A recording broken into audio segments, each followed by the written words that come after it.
Alright, good afternoon, good evening, good morning, Star Wars CCG fans. Jared Napolitano here. I'm going to be streaming a GEMPC top 8 or quarterfinal match between Joe Olson, the #1 overall seed, and Mike Kessling, who I think is a 7 seed. Not the overall 7, but a 7 seed, which is probably a little low looking back now, especially on Mike's recent success. But they're going to be playing the match, so both games here. Joe posted the table. He picks Dark first. We're waiting for Mike to jump on the table, and this will fire. Going to have a pretty good match here, I think, today. Mike Kessling placed in the top 4 at the NPC a couple weeks ago, and also at Nationals last summer. Joe, of course, is the 2-time defending world champion. He has won a lot of events recently, and no surprise to most, or just about everyone, that he was the #1 overall seed for this event, which kicked off about a month and a half ago and started with 110 players, and now we are at 8. So we have the decks revealed. Oh boy. This is Raltier Ops Virtual versus Old Allies. Joe's using the relatively new Starting Interrupt to No Surprise, Moment of Triumph V, and Mike is probably going to be playing the standard Old Allies 3 effects that we just saw probably in the MHT versus Taco Bill matchup of a Brave Resistance, Walkling V, and Strike Planning. So we're going to do a couple giveaways today. As always, let me know if I'm sounding low or too loud, or if anything happens visually with the stream. I'm always paranoid there's something that goes haywire with this thing. But we'll be plugging different things going on in the game. As we have our first couple actions here, Joe pulls Admiral Ozzel with Endor Shield V, and Mike pulls Admiral Radis with Rebel Leadership V. Joe then grabs his second Admiral using Endor Shield V of Admiral Piet. And going to play Shields. They're going to get started here. If anyone missed it, one of the other quarterfinal matchups just wrapped up. It's game 1. Taco Bill defeated Matthew Harrison Trainer by 3. Bill was Shadow Collective, MHT was Old Allies. They're going to be playing game 2 in about an hour. This is a pretty action-packed afternoon with myself and mostly Dan covering a lot of the action. Dan might be doing a dual stream in a little bit, unless some other member of the stream team unexpectedly frees up and is able to stream. But otherwise, worst case scenario, we can always just grab a replay from one of the players and do a stream that way, which has some benefits, one of which the game goes a lot faster. And you also will see one of the players' hands, so you get a little more insight that way. Joe's going to deploy Imperial Decree V. He played Code Clearance. I don't know, was that? Yeah, that was not like Cold Feet or anything. And Mike plays Goldenrod V to make sure, I guess, maybe not a turn 1 threat with Blizzard 4 going to the Nema outpost and downloading a Imperial, because he's going to have to pay 1 upkeep. Joe's looking for a docking bay with Arrest Order combo.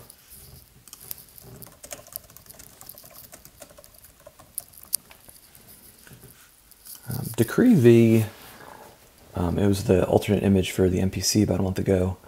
It's an interesting card, because I'm not sure exactly how much it's going in decks nowadays, because obviously it's mostly to anticipate profit, and we have a plan, neither of which are popular at all right now. Of course, there's other reasons it's helpful.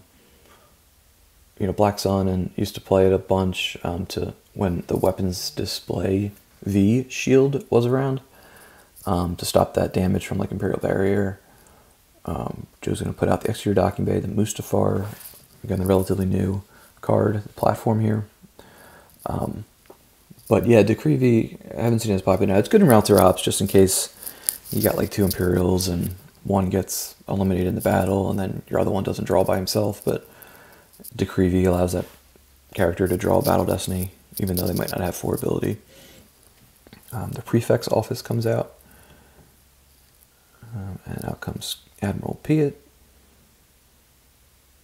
He's going to pull Probably Commander Tasane, who then, yep, we'll start getting the shuttle engine going. Usually Emperor's personal shuttle, Vader's personal shuttle. I'm trying to think. I think it's been more likely the non-virtual Vader's personal shuttle, because you're less likely to put Vader on it. Sometimes you'll even see a Lambda class shuttle. I think I saw a new Allies build with like Charlie and Craig Shaw not too long ago that they played like a Lambda shuttle, Destiny 4. I think it's only ability 1, but that might have been close to a year ago. So Joe puts Dasane out, draws a card. It's got a 9-card hand, passes the turn to Mike, who will presumably have a pretty straightforward turn 1. That Old Allies usually pulls General Calrissian, deploys Ray's hut usually from a Ray's encampment from the reserve deck. Usually moves Ray over, flies up the Falcon. I guess in this matchup, some matchups you want the Falcon on the ground, like against Black Sun, against Hunt Down. I think against Hunt Down. You want Ray in there on the ground usually to keep Hunt Down flipped, or Visage suspended at least. Mike's going to deploy a Sight from reserve. So I have a giveaway today. I'll just tease it right now. So I have these sample foil slips on the new foil paper that are going to be what all the alternate images for 2020 are. This is Admiral Killian. Pretty cool, shiny. This is a set 17 card, so pretty new. It's an Adam Fletcher. Shout out to Echo Base Trooper, our technology advocate. It's his player card. And it has a lot of theme with, I believe it's a Rebels episode, evacuating to a related site. May relocate if your starship that he's aboard while piloting a capital starship is about to be lost. So the Tall Knoll Village comes out. I think that's it's a Tashi Station underlying card, obviously. I think that is a recent alternate image, which I think it was just last year, so it's not going to be available in GEMP quite yet. Maybe at the very end of the year when we'll do Series 4 packs. Then the OCS 2021 cards will probably be available. General Calrissian and Admiral Raddus go on to the Falcon, Junkyard Garbage. So yeah, I'll give this away. I'll do some trivia. I have these kind of one-off foils, so just rather pass them on to people than let them just sit around or me to take them. Mike uses a Brave Resistance to put Lursan Tekka onto the use pile and uploads Finn. Clone Wars, not Rebels. Okay, thank you, Adam. Ray comes from hand, not from reserve, so Mike open-handed Ray. He's got Finn in his hand to react for free against any battle against Ray. I would doubt that would happen in this matchup. So ROPS versus Old Allies, obviously, I had that groan at the beginning. Both these decks are, in my opinion, they're very controlled decks. They're ping, ping, ping, reduce damage, and usually a pretty long game. 50-minute timers on this. I wouldn't be surprised if both players go down pretty far on the timer. With Routier Ops, the flip side, reducing all drains by 1 at opponents' locations. And then Old Allies, once it's flipped, can reduce any damage during opponent's control phase down to 1 if they control 2 Jakku battlegrounds. So not always, but I feel like Old Allies is almost always flipped whenever the light side player wants to have it flipped, and very, very rarely flips back. Joe is going to use Commander Dasane during his control phase. Look for a shuttle or even a landing craft. I'm going to guess this is going to be Emperor's shuttle, maybe Vader's.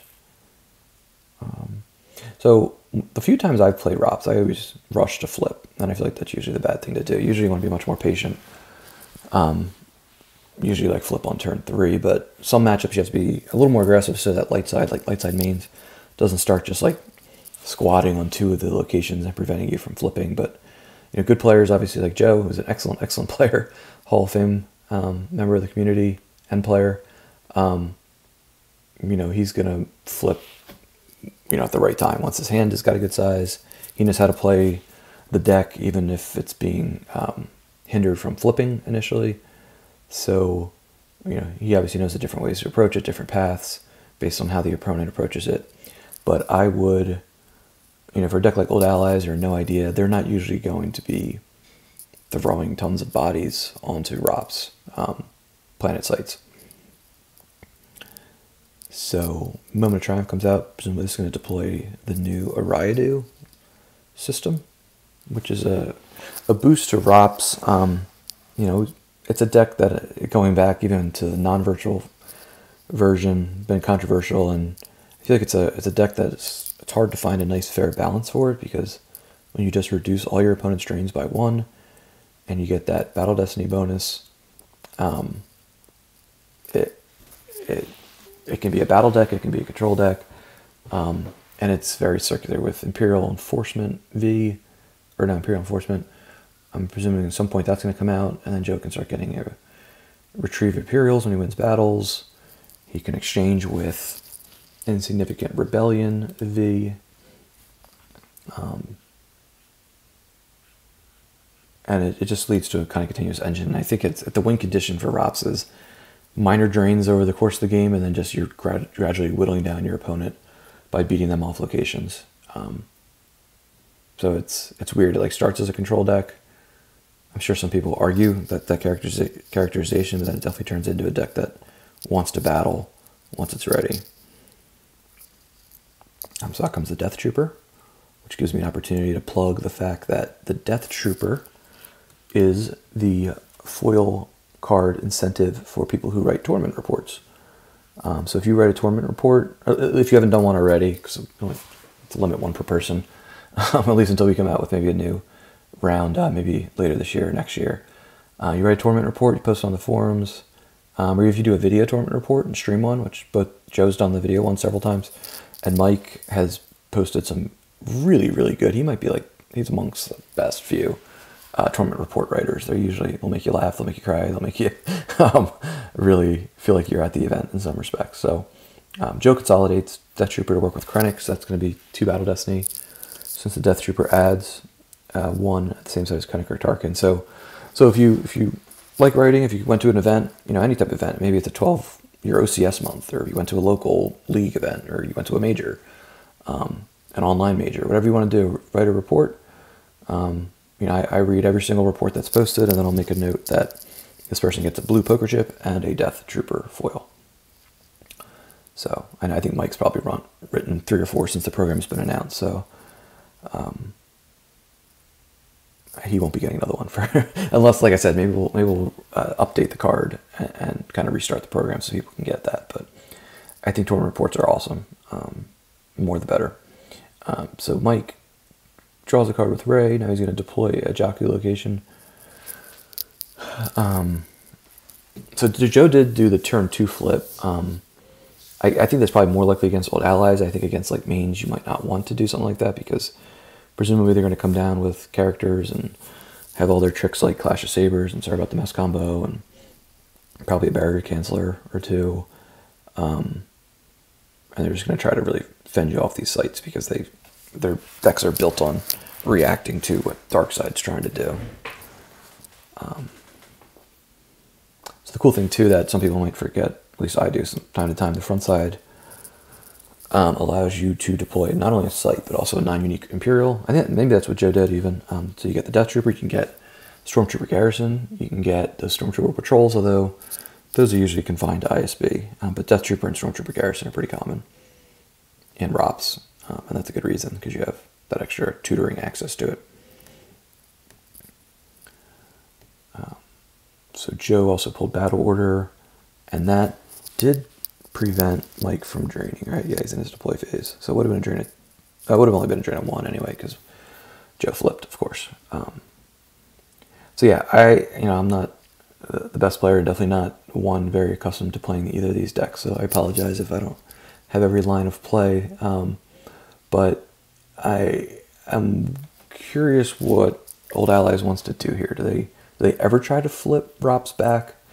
You know, we used to see TANF 4 in Old Allies, but I think you see a little less of it now. That's kind of a beneficial thing, to just throw out routes here, make it a battleground, help flip them back, because you can control that. Just grab one of the ground sites, and then you can kind of move away sometimes to put Darkside on.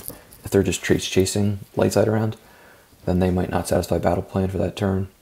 But Arayu's Parsec 1, this is definitely helpful, because it adds a 4-string +1 location if there are 3 Imperial controlled battlegrounds on the table. So yeah, I'm not sure if Old Allies is if Mike's gonna go for the approach of trying to flip, or if he's just gonna say, hey, you know, I'm gonna get Rose out. She's gonna retrieve. I'm gonna drain for 1 at Jakku at some point. I'm gonna drain for 1 at the graveyard, and try to ping with BB-8.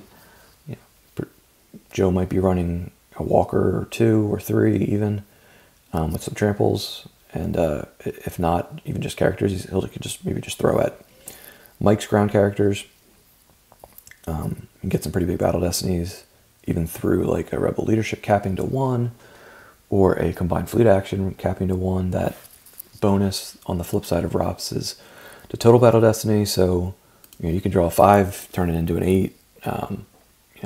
Usually there's 2 or 3 Palpatines floating around.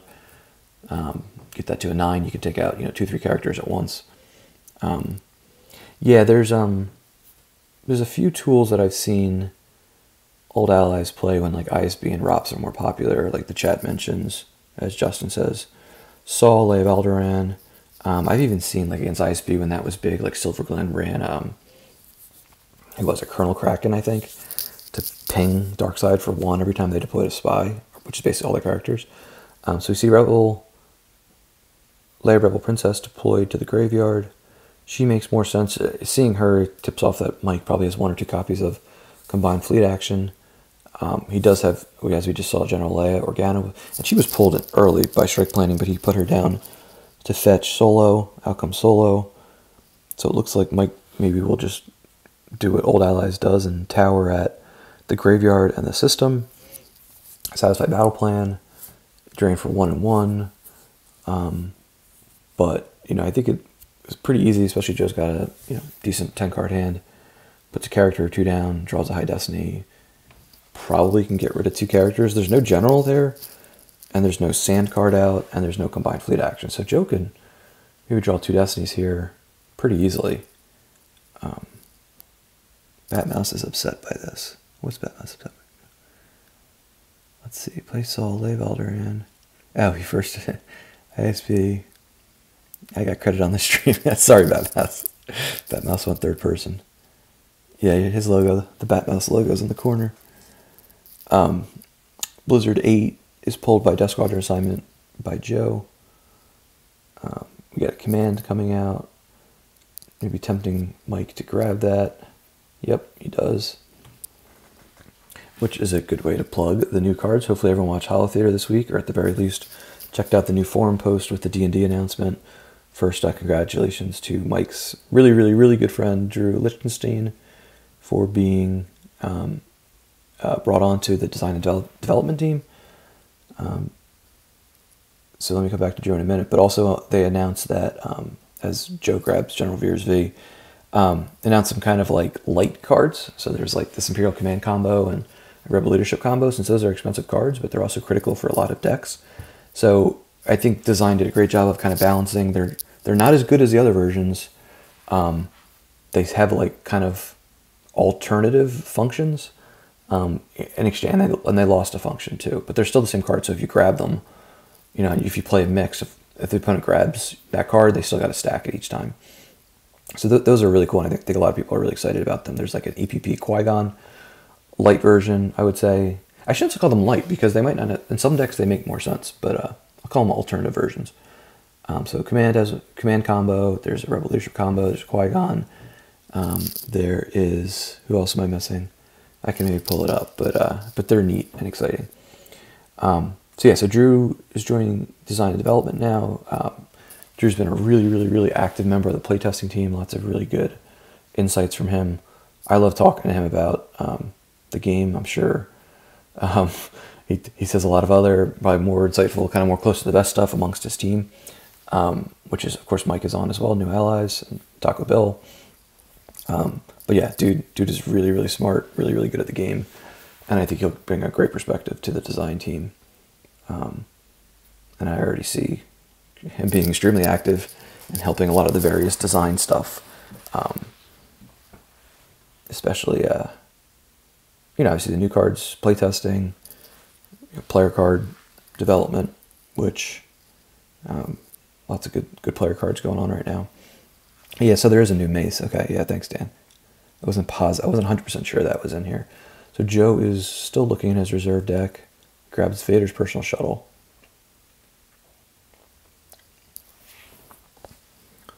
So this turn, I would expect Joe, he's got 19 force. I mean, if I was him, again, I'm not very good with either of these matchups. I'd be tempted to go to the graveyard to just try to set Mike back, because you don't want to allow him to just keep stacking.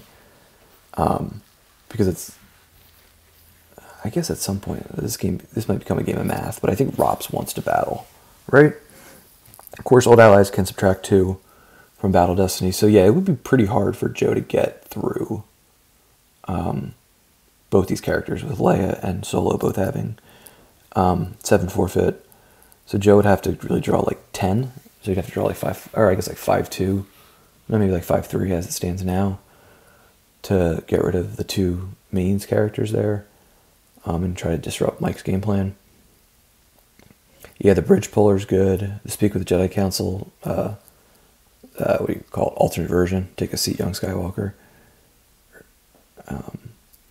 So those are good, because that Speak with the Jedi Council is now like a $75 card. So it's really good for new and returning players, or even players who just don't, have other priorities and aren't able, willing to put a ton of money into $75 Star Wars cards right now, and don't have them built up.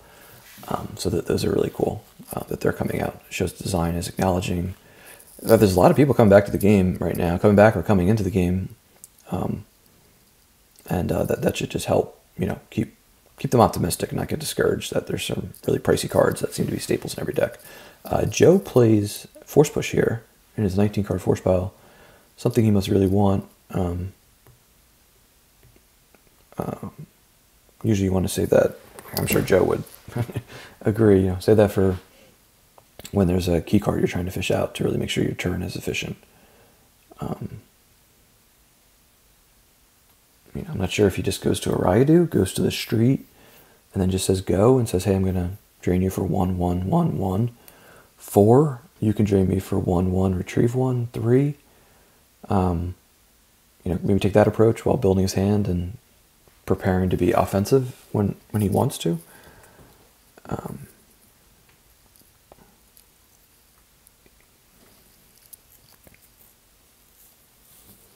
Yeah, and that's the other thing. The few times I've played ROPS, I feel like I'm always too late to go to space. Because then once you start getting to you don't want to, it could be like a rabbit hole of trying to get all these ground battles and then constantly, what's the word? Punting, draining, obviously, because you're not going to pay 3 force to drain for 1 very often. But if you're just constantly in this ground battle back and forth, that really allows Lightside to not hit too many drain damage. So that's where probably Joe goes to space this turn. No, he's going to attack. That was my first guess. Maybe not necessarily attack, but yeah, we know he had Veers because he pulled him with command. And we get a barrier from Mike on Veers. Not something that should shock Joe. What I'm kind of seeing more and more of, and I think this is what some people say is a bad thing, is you're seeing a lot of deploy a bunch of things and then just say go. Because you don't want to be the player who deploys a bunch, initiates a battle, loses a few cards, and then you open yourself up to some type of counter beat, but not even necessarily a counter beat that's going to overflow you, but just a counter beat that will ultimately lead to the player who was the first defender to gradually wear down the opponent, because it's forcing the first initiator to then dedicate resources, and they kind of just somehow, in some matchups, this happened a lot with Court, they're just always end up on the offensive, and then they're always kind of initiating the battles and get the benefit of scum as opposed to never needing to retreat. That is where it becomes problematic. Yeah, so of course the Walker can't be barriered because our good old Premier card only has Starship and characters on it. Back then vehicles were really bad, like the Soro Sub Speeder, which I'm pretty sure was in a recent Star Wars television show. Lift tubes, Luke's X-34 speeder, We have Blizzard 4 come down, who's going to upload a card, upload an Imperial Warrior for 2 because of Goldenrod. And now Joe has basically one more card to work with in his force pile, because of course he does not want Blizzard 4 to get placed out of play by not having enough for its maintenance.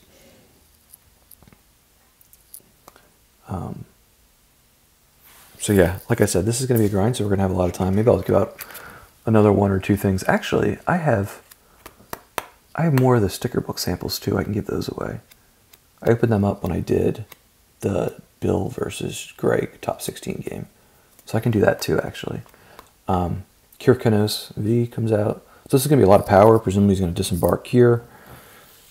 No, he's just going to battle. Interesting. So this will be interesting because what am I missing here? So Joe's going to draw something at +2. Remember, Solo could play heading for the medical frigate unless Joe plays the Watcher Step Shield. And if Mike draws like a 4, he could play that and draw to a 5, which would then really be a pain because then Joe would have to either lose Kier and the Blizzard 4, or he'd have to lose Kier and the entire Walker, which means Veers would go away. So obviously, I think if that happened, he'd keep Veers and Blizzard 8, which is one of the deck boxes, of course, which wasn't initially popular from people's selections, but lately it's been coming on. A lot more people have been picking it. So Joe draws a 4, that'll be reduced to become a 2. So Mike is going to lose 1 character.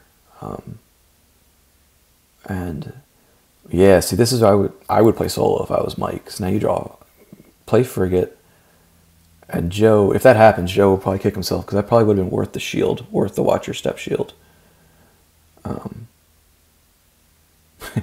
Yeah, there you go. I was going to say, so Gemp definitely triggered for Mike, and Solo lit up. I mean, he probably was going to do it anyway because Mike's a really good player, but he probably was debating, this probably makes sense, right? Let me just double check that Kier is truly... Oh, okay. So yeah, so Joe anticipated it. Oh, wow. Oh, wow. So we got a close call V, and then they're tracking us V. Yeah, so this is big. This is a big momentum shift for Mike. Not huge, because then Joe still has Veers and Blizzard 8 sitting there, who will draw 2 and get a +2, presumably. That'd be -1. Or -2, because Old Allies is flipped. So Joe's going to lose Kier and Blizzard 8, and going back to Drew, I've had some conversations with him. Sometimes this game is just so complicated in a good way, but also like it's just a game of economics in a lot of respects.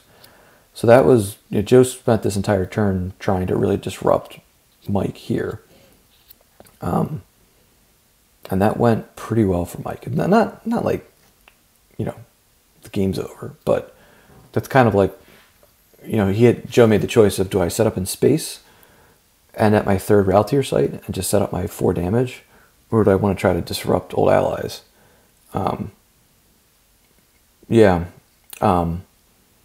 Wondered, Joe has a trample for like Chewie, maybe he's holding it. But yeah, if Chewie, obviously a Brave Resistance allows Mike to access more resistance characters because he can put 1 down. We know he has Finn in his hand.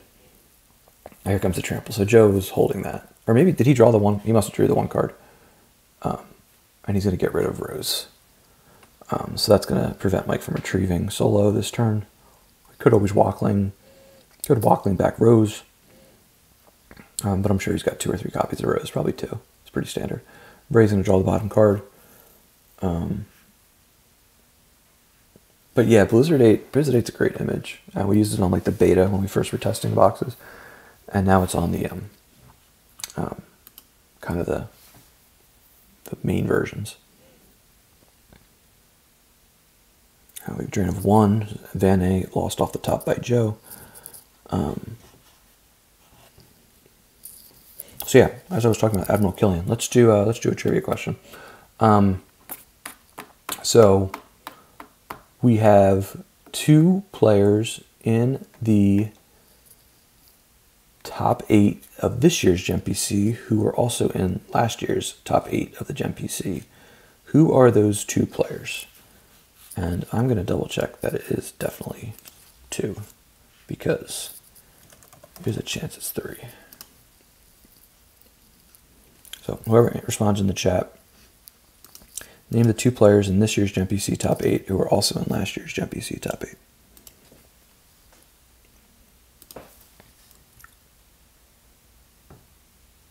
Yeah.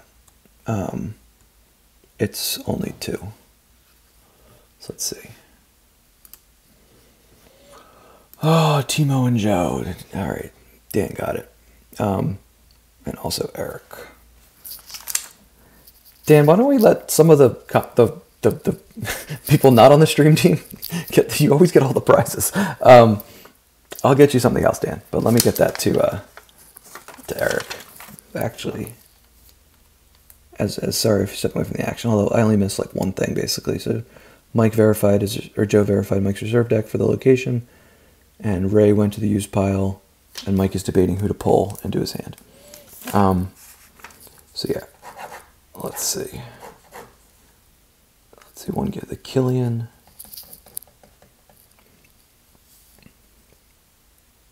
No, I haven't done the sticker token yet. We'll do that very soon too. We'll wait to the end of the game. Not just kidding. We're going to do that before this game ends.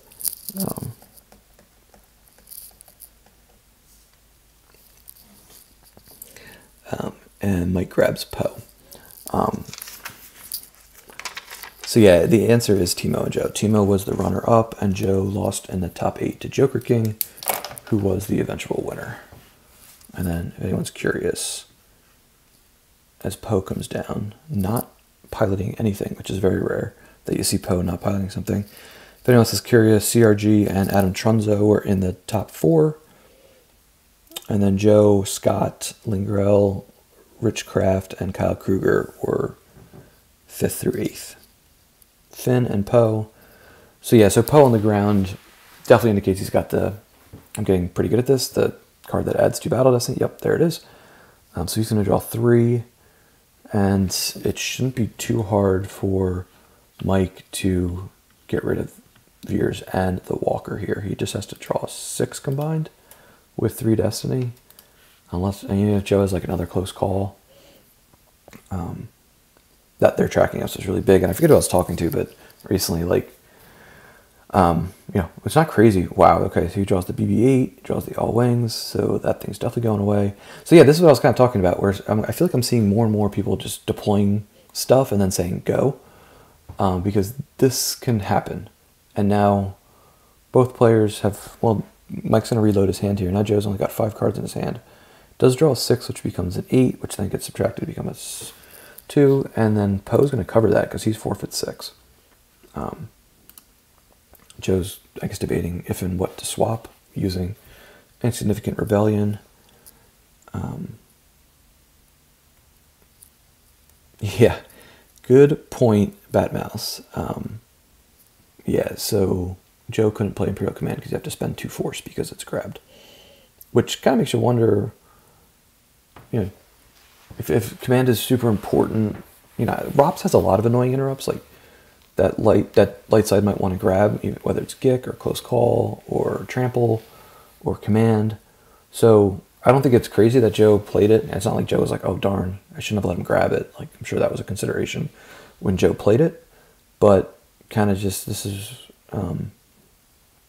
he draws an 11. Of course, was I thinking that he's going to have to only draw 1 destiny. So he draws 2. That goes to 11. So that's going to be Poe and Finn, presumably.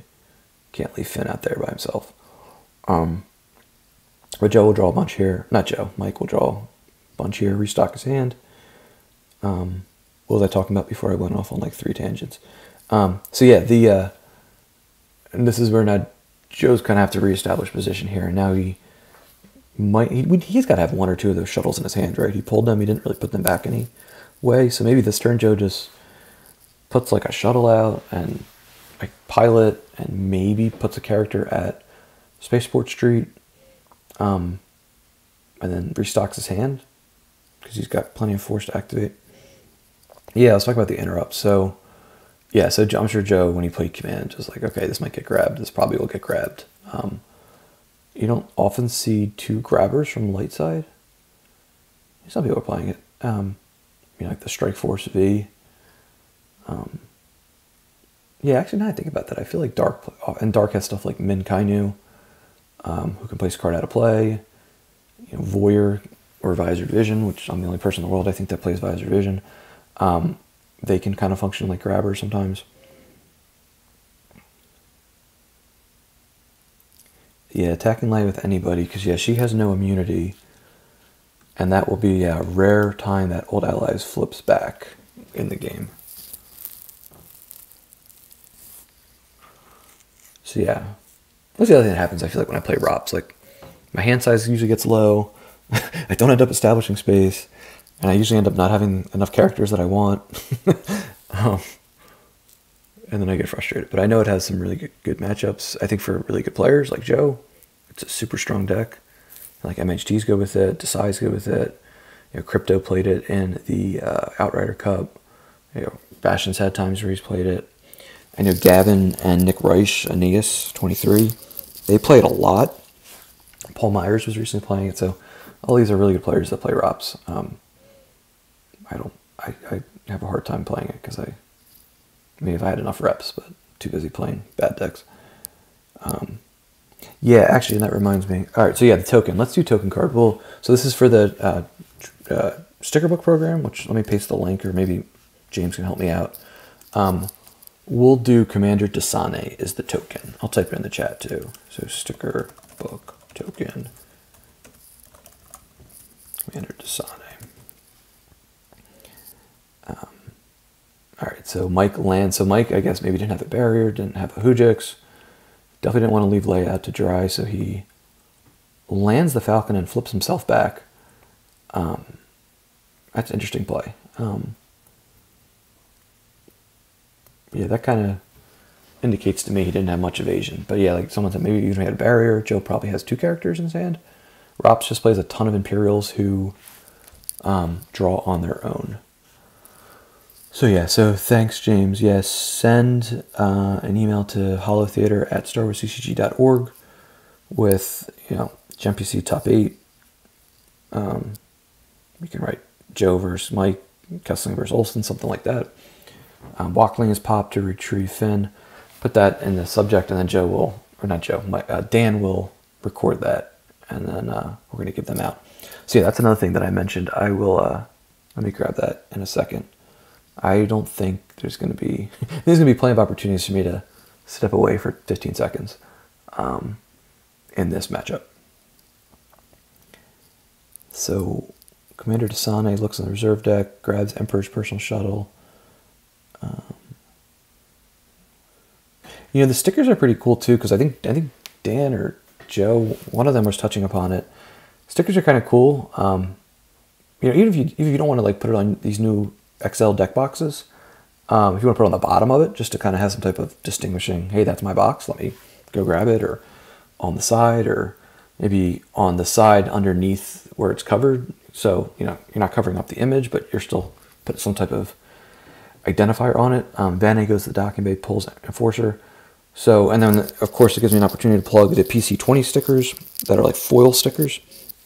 I don't know if I showed them off anywhere. Chris Kelly spearheaded getting those ordered, and graciously said, you know, the first 50 people can get them. So those are really neat. If I don't have a picture of them up yet, I can do it soon. But those are going to be pretty cool. Those are for the first 50 to register, which I know Brad Iyer was very interested in doing. Right. And here, okay, so Joe's going to establish space here. He puts out Vader Shuttle, Ozzel. I combined Shuttle and Ozzel. Moff Tarkin V. So that's, what, 2 Battle Destiny. Joe is then going to move Piet and Desane away from the docking bay, bring Vanne over. Your docking bay transit. Is this, I'm going to have to ask Adam. So how does this work? It doesn't say docking bay transit cost. Is it like implied? Is there some rule that docking bay transit costs 1 force unless it's indicated otherwise? If it's unspecified, it's free, even better. So yeah, that must be in the AR, which, you know, I feel like this is the great thing about doing these streams. We can just plug all the great things going on in the game, all the great things that all the many, many volunteers in the game are doing. The advanced rulebook, the 2022 advanced rulebook was recently released. StarWarsCCG.org/rules. There's an article on the homepage about it. Greg Zinn and the rules team. Greg Zinn, of course, the rules advocate, did great work to get that updated. I think the plan is to get it updated once a year now, which would be pretty cool, because what has happened is, there's like a forum that accumulates all these kind of one-off rulings, and after a while that forum can get kind of unwieldy, and there's just a lot of stuff that ends up kind of hidden in there. So it's good that if once a year all that stuff gets folded up into the AR. So it's Mike's turn here. He's going to use Ray. So why was I talking about the rule book? Oh yeah, just interesting, when we tweeted out that, hey, the rule book's here, that got like 30, that got a lot of likes. People really like rules. And people in the Facebook group really liked it. Who would have guessed? But people like rules, and obviously it looks great. Graphics team helped. Graphics team, proofing team, whole team effort. And like I said, it's a really good resource. And like I talked about on one of my other streams, like, they're not intended to be, these rule books aren't intended to be read cover to cover. Maybe like the first like 30-40% of it is kind of like detailed how to play the game, and then like the other 60% of it are like specific interactions and card rulings and accumulation of errata over 20 some years. So it's a great resource. I think the original rules advocate Chuck Sonnenberg originally produced it, and it's been updated a handful of times. As a Brave Resistance is played to pull thin. After putting down Holdo, Lorsan Tekka comes out, draws top card reserve deck. Mike still has 10 force to work with. Out comes Tatura. That's going to trigger Lorsan as well. I always like that. When you deploy BB-8 or Resistance Leader to same or related location, may draw top card reserve deck.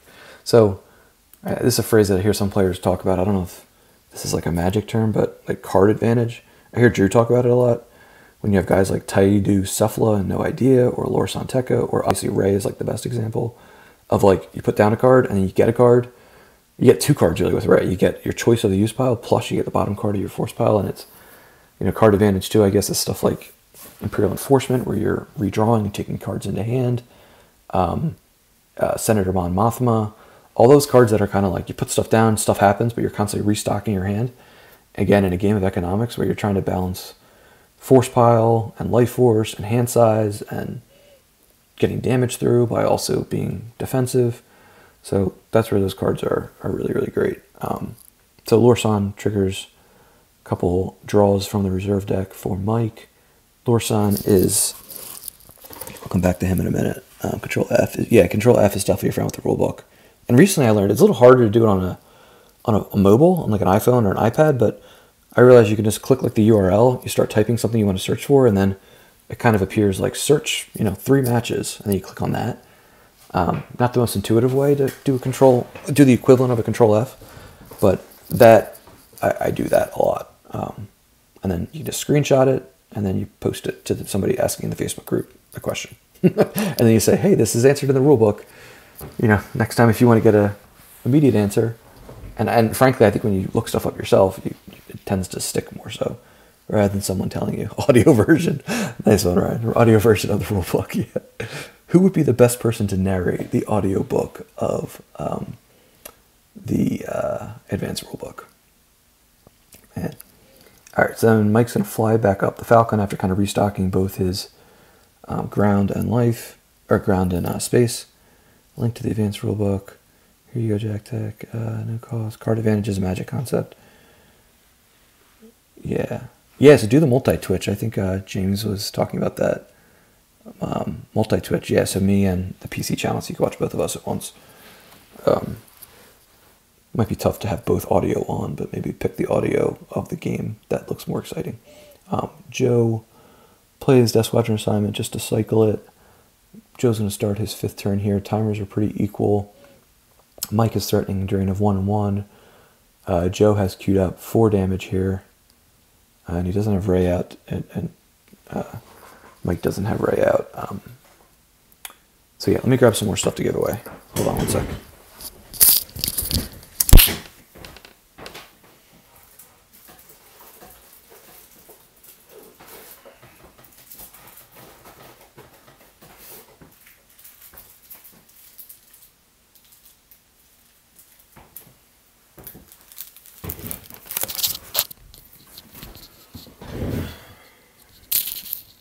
Alright, I'm back. And I missed absolutely nothing. I thought I was going to miss a force loss or two. yeah, the Star Wars CCG Prize Support Command Center here is kind of in the midst of a big round of shipment. So if you have earned stuff, you're probably going to get it pretty soon. If you are an OCS February person or you're going to Endor, it's probably going to be a couple more weeks because I can then send it all to Endor and save some money for the PC. But if you kind of have like Java Cup, GEMPC, Online Play Week, those types of batches, as we see, drain a 2 at a Ryadu.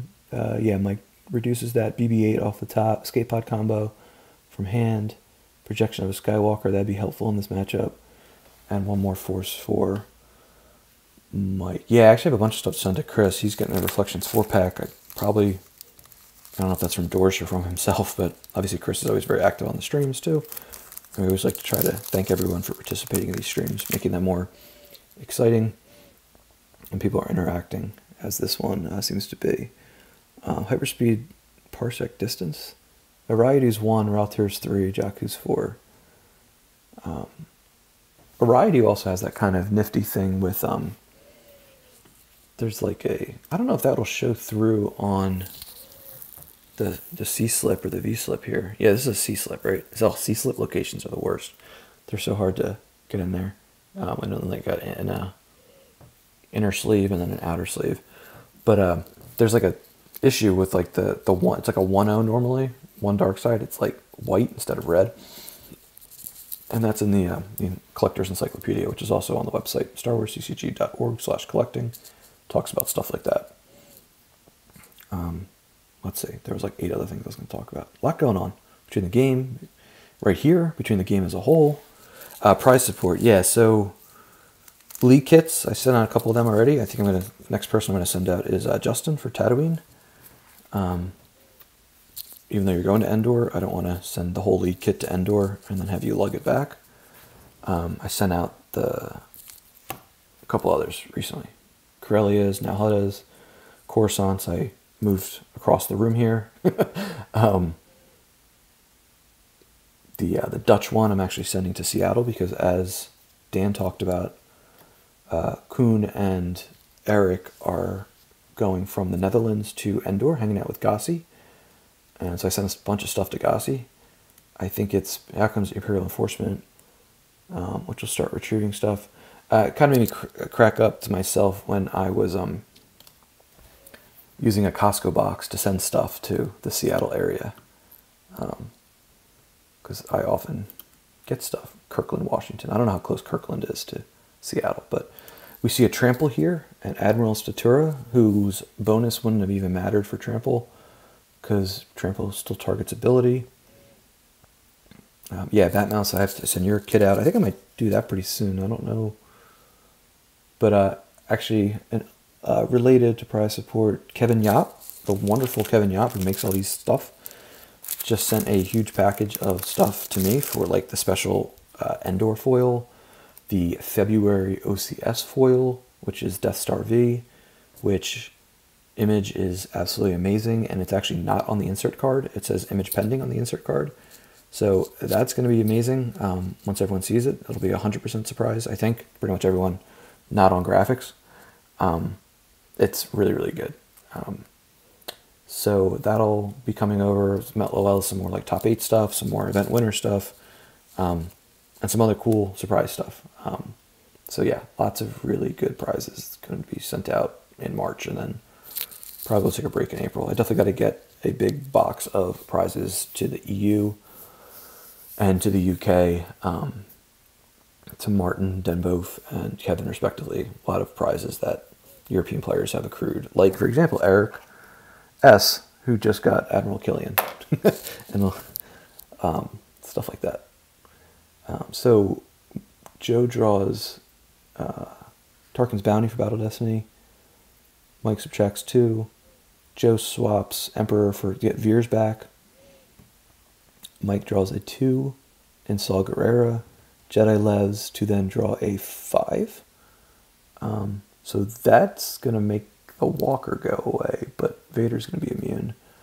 Joe wins the battle, so he gets to retrieve an Imperialist. And this is where this seems to be favoring Joe right now, because now he could get this engine going of like retrieving Imperial, swapping cards, while he's, you know, cramming through 4 damage a turn, and Mike is not cramming through as much. So Mike did have the Lair of Alderaan, which helps to prevent, or it doesn't help, it does prevent ROPS from reducing the drain, but now she goes to the lost pile along with Lair of Alderaan. Trample in battle subjects it to, yeah. Yeah, and that makes me, that's why like hidden weapons I feel like is a useless card against OA. Because let's say you draw 6. Oh, character's immediately lost. Oh no, subtract 2. It just hits. Which hit and not forfeit 0 doesn't do a ton. Unless you have like Doctor of Oz in there. Or unless you're really trying to get rid of a specific character, like maybe Rey. If you're playing as Huntdown or Black Sun. But then they usually just play Walk Lane, Retrieve, ABR to upload. And then if you draw like a 4 or 5, they just say, okay, fine, you can hit my character. If you draw a 4, it becomes a 2. Or it wouldn't become a 2 because you just say, hey, fine, I'd rather hit than captured. If you draw a 3 or a 2, it gets down to a 1 or a 0 and has no effect. So Hidden Weapons is, I think, a really crappy card against old allies.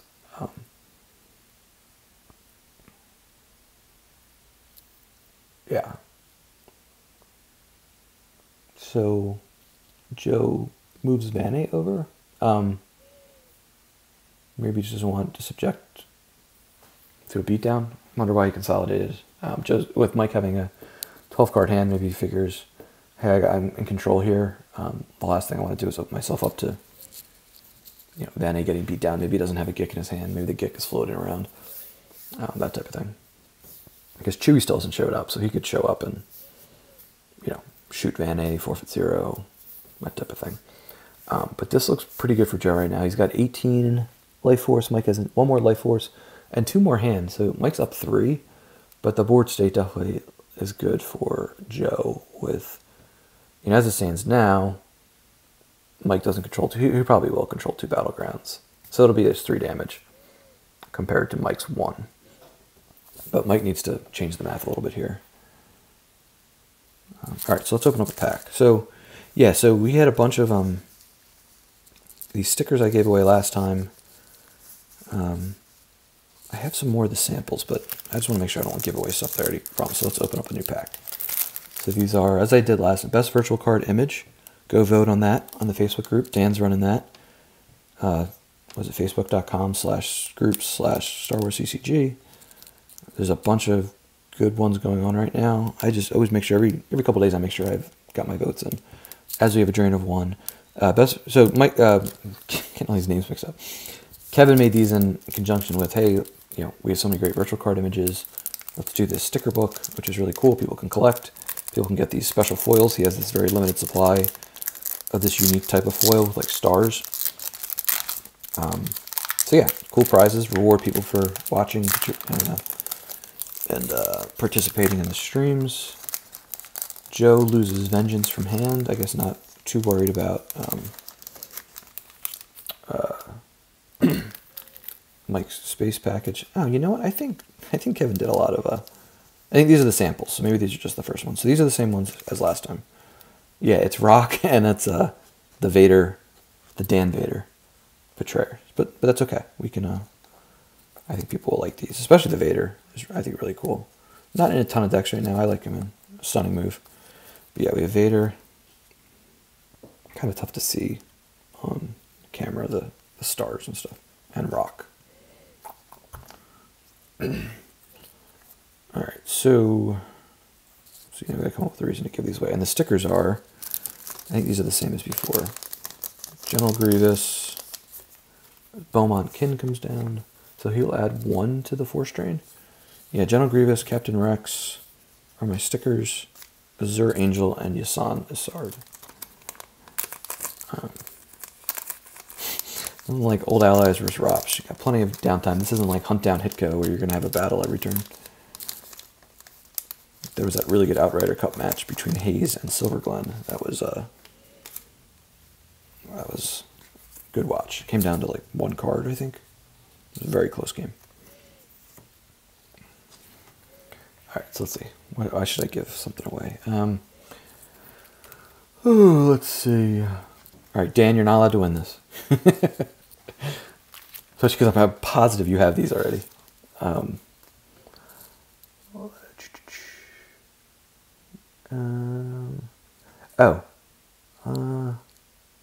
What? Let's see. All right, someone in the chat, just actually a few people. I'll give the first person gets the Vader, second person gets the Rock. Name an OCS AI for 2022. There are, I guess there's 7 or 9 of them, depending how you look at it. I'll accept both. These are out on the forums and the collecting forum. We've listed them out. Been very transparent about them this year. The timeline's very good. So General Leia comes out. Sorry, I'm getting a little away from the action, but and Lor San runs away predictably. So now he's going to control 2 battlegrounds and be able to reduce the Ariadu 1 down. All right, so Batmouse gets the Rock, or actually no, Batmouse. No, what's? Oh no, I'm looking at the wrong thing. Mesa Saber, Wayne. Wayne gets the Vader, and actually I know Wayne will use that because he likes a stunning move, so he'll probably use that. And Flamin' Monkey gets his Anakin Saber V. So David will get the Rock. Actually, David, you should get the package for the local tournament weekend today, so that should be exciting. James has been doing a good job promoting all the different stuff. There's a couple of local tournament weekends. There's one this weekend in Pittsburgh. Check the forums for that. There's one this weekend. Is the Norfolk one this weekend or next weekend? I think the Norfolk one is next weekend, and Charlotte's next weekend. Sorry, I'm getting them mixed up. Maybe James can set me straight. Or, but yeah, I think there's 3 events over the next 2 weekends between Charlotte and like North and Hampton Roads. Charlotte, Hampton Roads, Pittsburgh. ACC country. All right, here comes a drain of 2 at Ariadu. Yeah, all right, so let me write that down.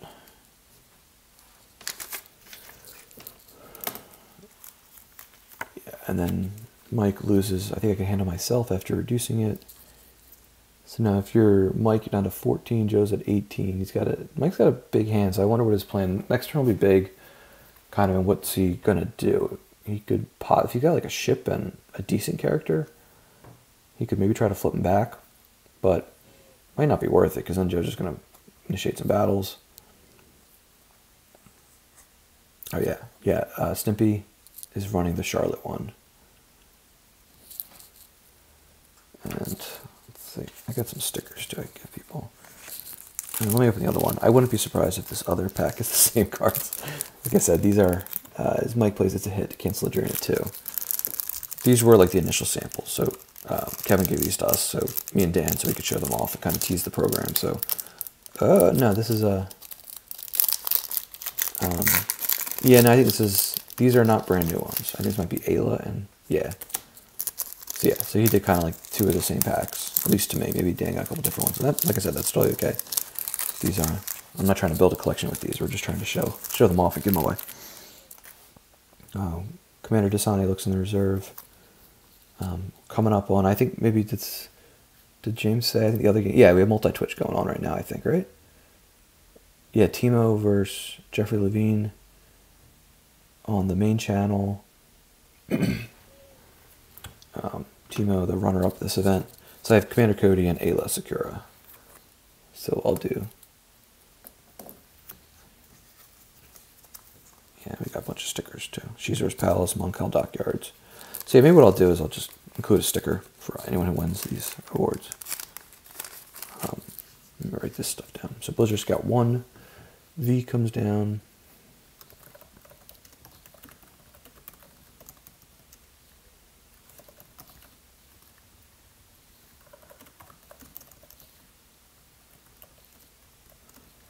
Grand Inquisitor joins Blizzard Scout 1.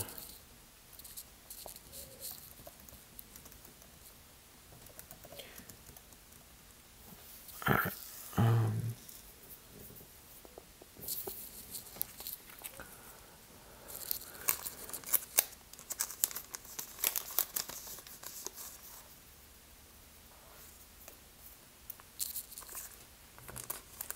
Is Joe probably going to battle here?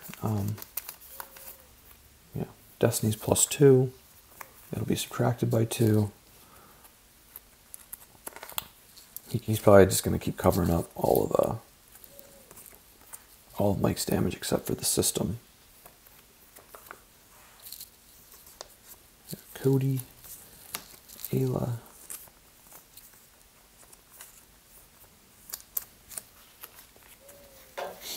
Simaloo V joins the party.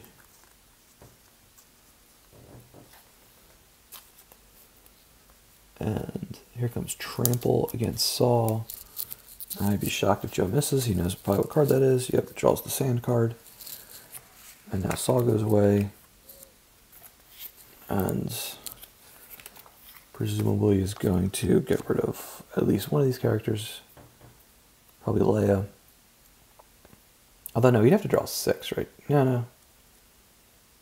If he draws a 5, it's +2, -2. Lore Sand would cover. Although, you get some bonuses from this site, right? He is... Oops. Use defense value -2 and power +4.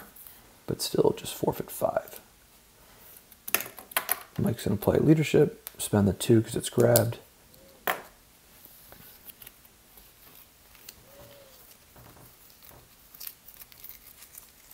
Alright, we'll do the next trivia question. So, first 2 people to answer this. First we'll get Ayla. Second we'll get Cody.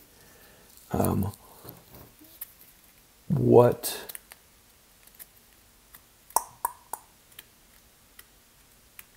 Yeah, let's do it. This will be easy. Alright, name 2 Death Squadron Star Destroyers. As Joe draws a 5, -2. And then the total's +2.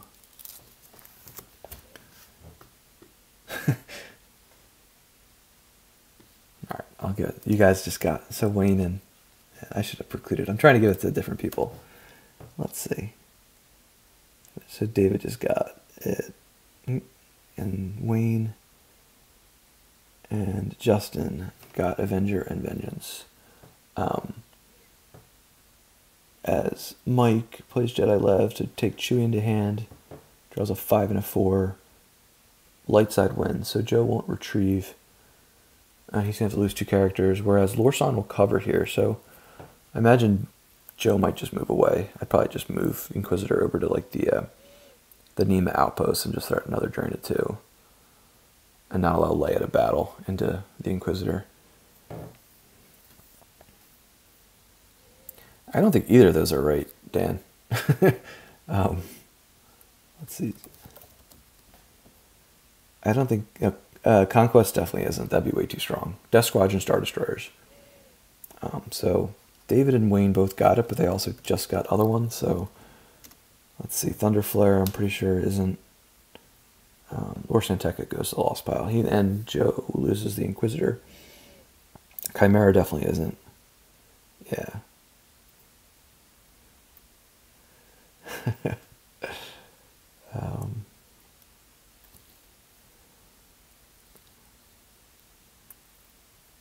And then he moves Blizzard Scout 1 away, so it's not vulnerable. So Joe, so he grabbed leadership. I feel like against old allies or against Watcher Step, I almost always grab it's a hit. But maybe that's not always the best one. I just played against Desai the other day in the OCS, and for a second I thought he had 3 it's a hits, but I think it might have just been 2. Stalker. Alright. Batmouse, you got 1 already, didn't you? No, I think you... Alright, we'll give it to Batmouse. Stocky just named a bunch. But I'll give David and Wayne something extra too. Because you guys were first and you're active and participating. But I'm just trying to spread these around a little bit. Yeah. So, alright, so we just gave away some more stuff. Cool.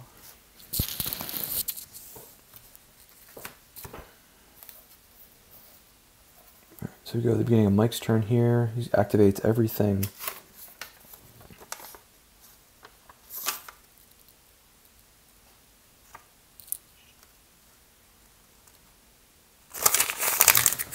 Drain a 2 at Jakku. Oh, because Beaumont's adding. That's what it is, yep. So Beaumont adds 1 when Lightside has 10 or more. I think Greg said that's going to be errata to be on the card. Some people, because it says if you have 10 cards in lost pile, force drain +1 here, as opposed to saying if you have 10 or more, since it looks like there is enough room on the card. So that'll be added. So Joe loses Kyrkanos-V from hand and Emperor Palpatine from reserve deck.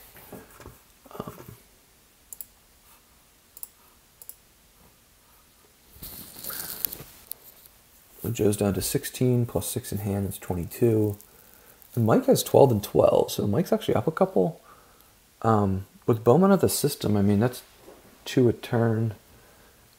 You know, of course, there's going to be a lot that still happens. I wouldn't be surprised if Joe keeps trying to attack into Mike on Jakku. But yeah, this, I think it'll be close. I'd be surprised. My guess now is that whoever wins is going to be by about 10.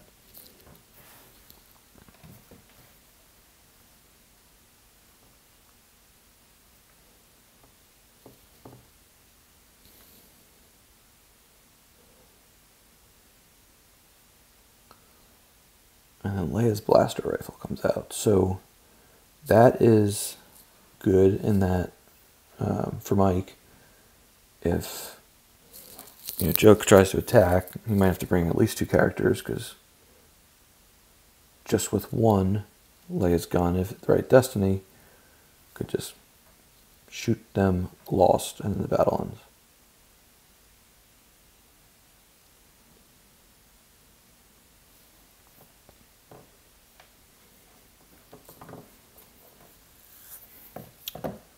Anakin Skywalker, Padawan Learner, goes to the graveyard. And Joe was just recently talking on a stream how good Leia's blaster rifle is.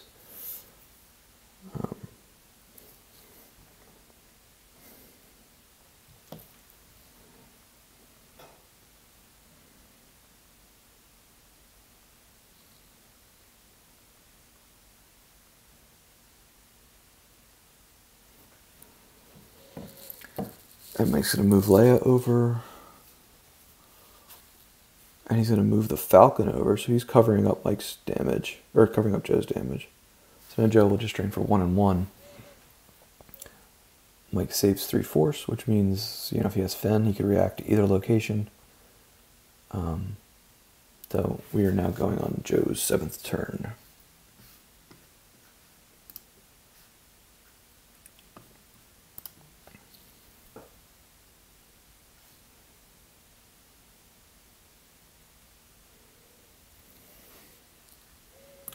Mando Mishap V, just to cycle it. Normally that can pulls Leia's gun. I think this card's gonna uptick in popularity with CCT being so popular and so strong, and it's good against Shadow Collective too, because Shadow Collective always plays Jango and Boba Fett V, and it could save you a Battle Destiny. It could prevent them from doing the swap. If they're going to try to draw 3 Battle Destiny, you can cancel 1. And you can, unlike Jodo Cast, you can wait till the opponent draws all 3 and then decide.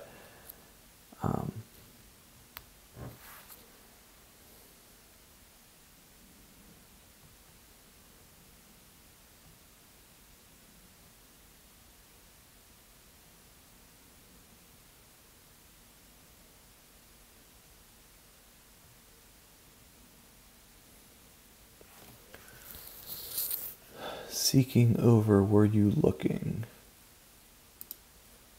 So I guess that's seeking an audience is in Mike's reserve deck, and Joe saying, as opposed to were you looking for me, which would be get 3PO and cycle cards, versus seeking, which also deploys 3PO from reserve. And I'm seeing that, I saw that someone was playing that recently. Was it? I think it was Kessling against Stubley in the last in the top 16 matchup, where you can have, if you have R2 Brave Little Droid, you can lose them, and then if you retrieve them somehow, you can then just deploy them again. Like if you retrieve them with Rose, retrieve them with Walkling, or no, you place them in your use pile to cancel it. That's right, duh. And then you just loop them out the next turn. Or I think someone mentioned in the matchup before with MHT and Taco Bill just now that Starship Graveyard or some location allowed him to retrieve a droid. Yeah, here it is. If you just deployed a scavenger here, it may retrieve a device, droid, or weapon. So if you just deploy Ray there, you get to retrieve. I don't know if there's any other scavengers that. How many other scavengers are there? Can anyone name another scavenger besides Ray? Is there any? I think that's something Scomplink Access is probably good for.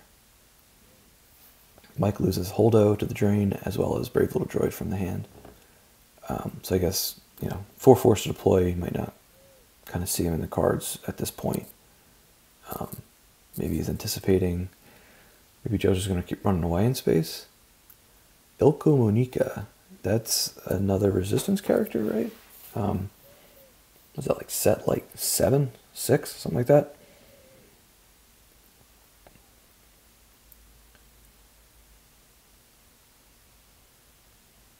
I don't know who's Ilko Monica. Is he episode 7? I thought he was one of the pilots. Am I thinking of somebody else? Let's see. Let me look up Scomplink Access. As Joe looks in his reserve deck, knows what the 3 cards are with Dasane. Ilko. V8, resistance character. Abenido Scavenger. Power 3, ability 3. I've never seen this card used. When deployed, may upload a non-unique resistance character, so like that Tonal Villager. While present on Jakku, if opponent just force drained out and achieves insight, may retrieve a force. They retrieve no force. Okay. Yeah, that Graveyard of Giants, I know people have talked about, it kind of needs a little bit of reworking because it doesn't get played. But, yeah. Not sure exactly where that character comes in. Off-World Jawas is a scavenger. Now, Joe will verify his reserve deck again after activating 1 more. Oh wait, what did I miss? How did he activate more? I thought he had 3. Oh, Vanna he used. There we go. Use Vanna to activate 1 more. Out comes the 4th Spaceport site. Spaceport City.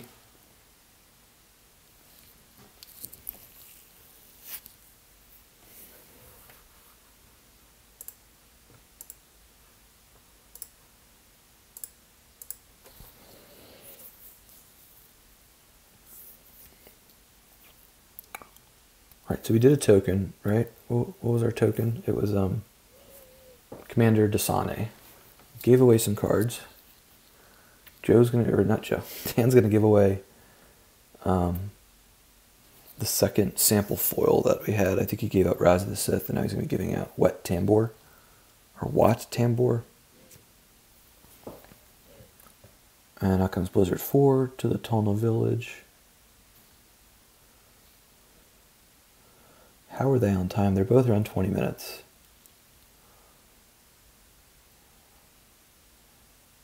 Oof. Just thinking this might be tough for me to cover all the way through the end. I mean, this could be like a 3.5-hour match.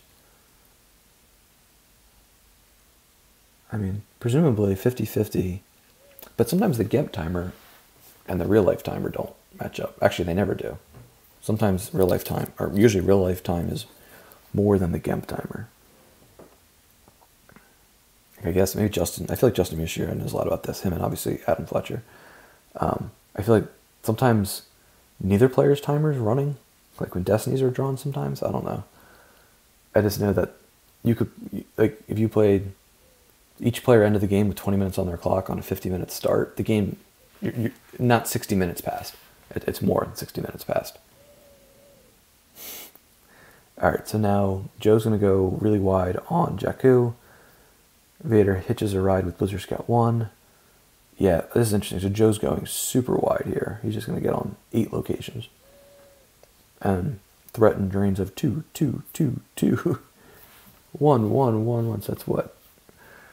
12 force drain. Alright, these are all 2. And there's no way that Mike's going to control. Joe pulls resistance. Yeah, so I think obviously there's no way Mike's going to cover everything up. best case scenario, he kind of covers up the village, covers up the system, maybe deploys a character or two on route here. Joe probably has a barrier.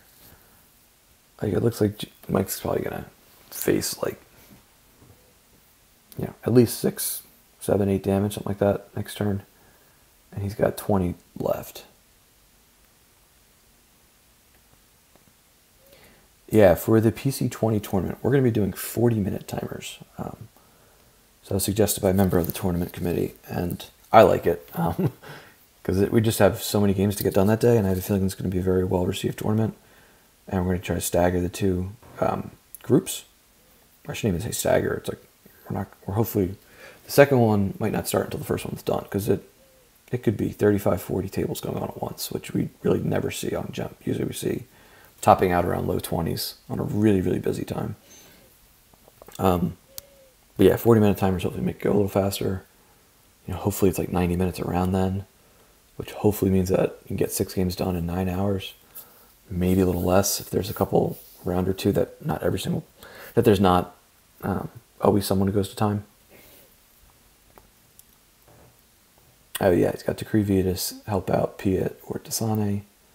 Maybe, have we seen a barrier yet from Joe? Maybe there's a barrier floating around.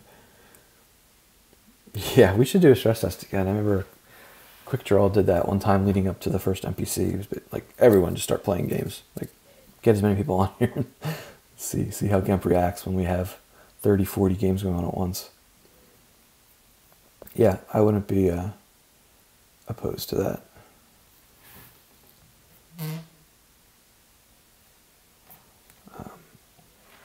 Alright, so Joe loses Course from hand, Tarkin's Bounty from hand. Dunn has 7 Force in hand.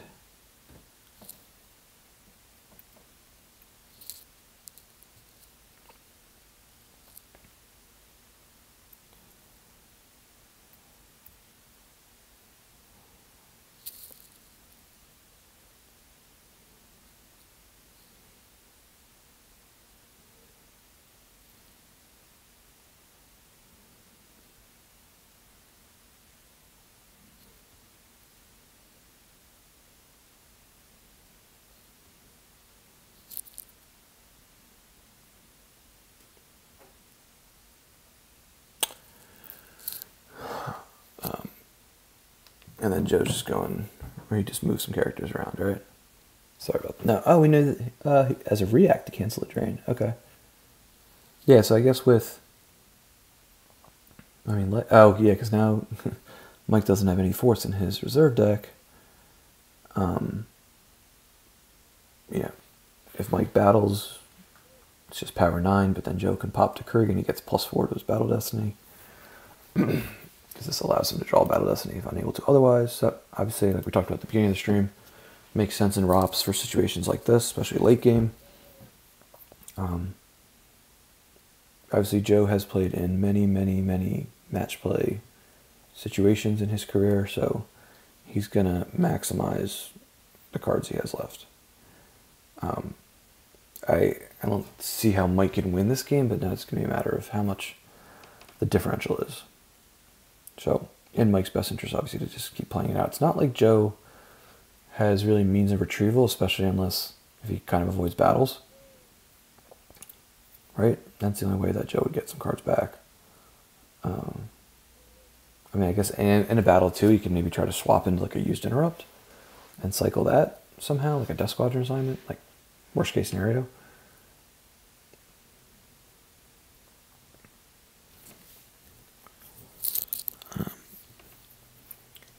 So Mike is in his deploy phase here. Down comes Chewie. It's Blizzard 4. But he can't fire unless he's got like Chirrut, which is doubtful to do the once per game.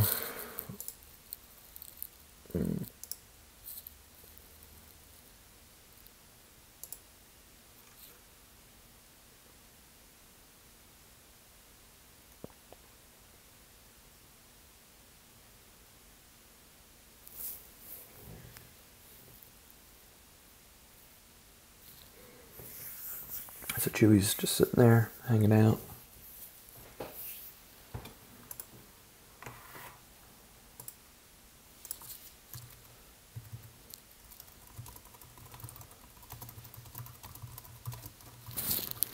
One second.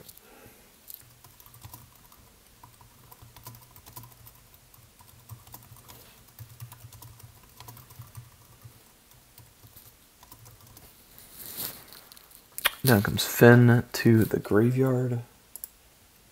So you can battle for free there, force the decree to come out so that Joe doesn't have any overflow, or maybe he probably has a Gick as well in his hand, or maybe his access to an resolves pile, not positive.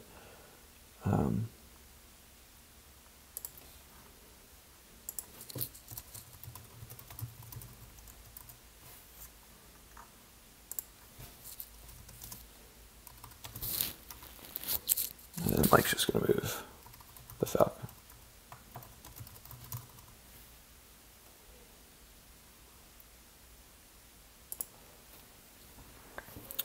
To block the drain Jakku, but now Joe will still drain for 2 and 4 ones, so 6 total.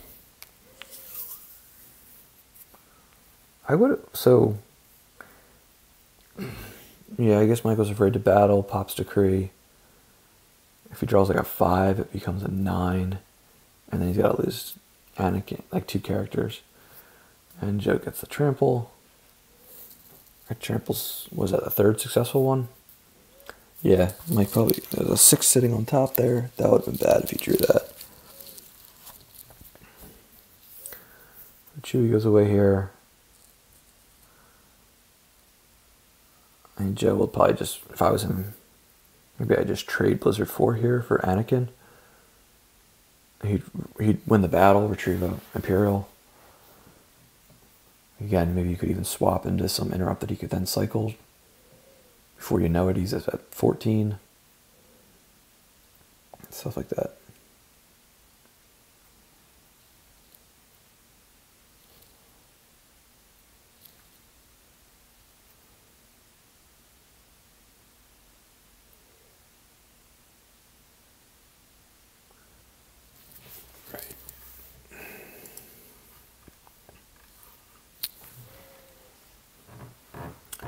And now Joe will start turn 8. Joe's got 17 minutes left. Mike has around 16. Joe's at... They're both at 18 hand and life, but obviously the board state favors Joe.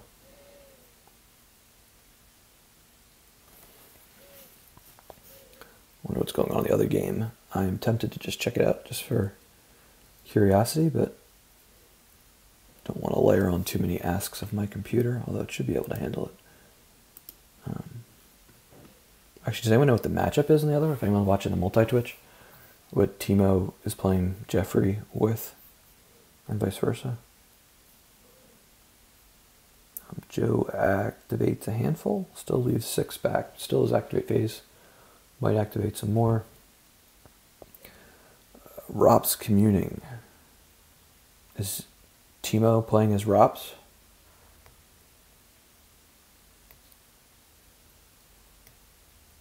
And then we have MHT playing Bill again by now, right? They were tentatively going to start at 20 minutes ago. So I wonder if we go, maybe Dan's doing a double. Joe's going to drain for 2 at Jakku.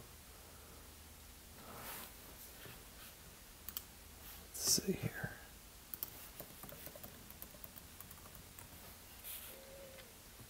Mike loses rebel leadership.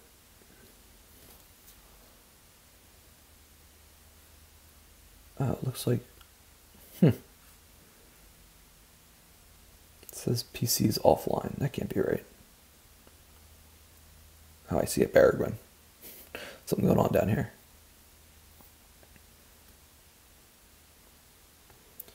Ray, blue 11, both from hand. Rebel leadership hand. So Joe crams through some damage. Mike is down to, looks like it's going to be 12 hand in life after this is all done.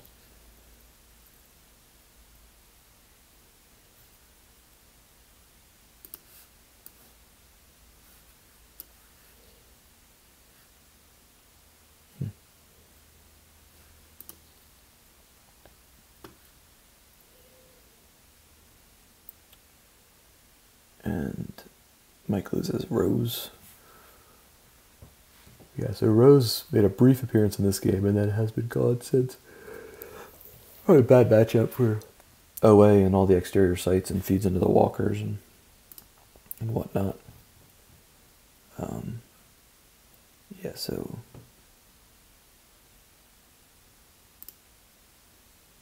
down comes General Veers next to Blizzard 4.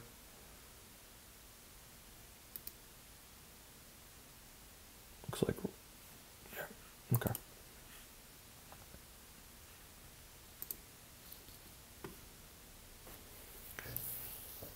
Joe says, whoops, initiates battle. Didn't mean to pass. I have an action.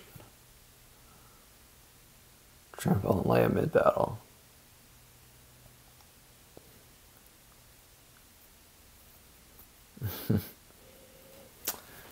Yeah, so looks like Mike's gonna grant a revert for an inadvertent pass.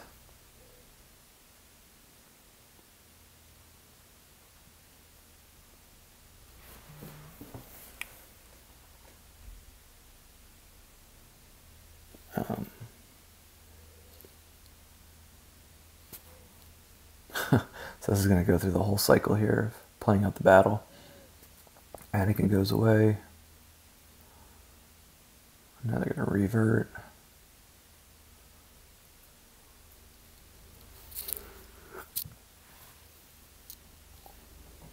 Joe says thank you. Oh, so he passed in the battle. Okay, I see. It wasn't like he was going to battle over there. But now he can. Yeah, so Joe's going to get some force back here. So not only is he going to take out Anakin, he's going to then initiate battle against Finn, pop Decree to draw, get a +4 to that battle destiny. Probably not. There's a chance he overflows. So 2 Blizzards got 1 Vs, which was the foil V-slip for the NPC team tournament a month ago. Which, I mean, maybe there's a mistake somewhere, but I'm kind of surprised that wasn't a foil a while ago, because this is a set 0 card. Yeah.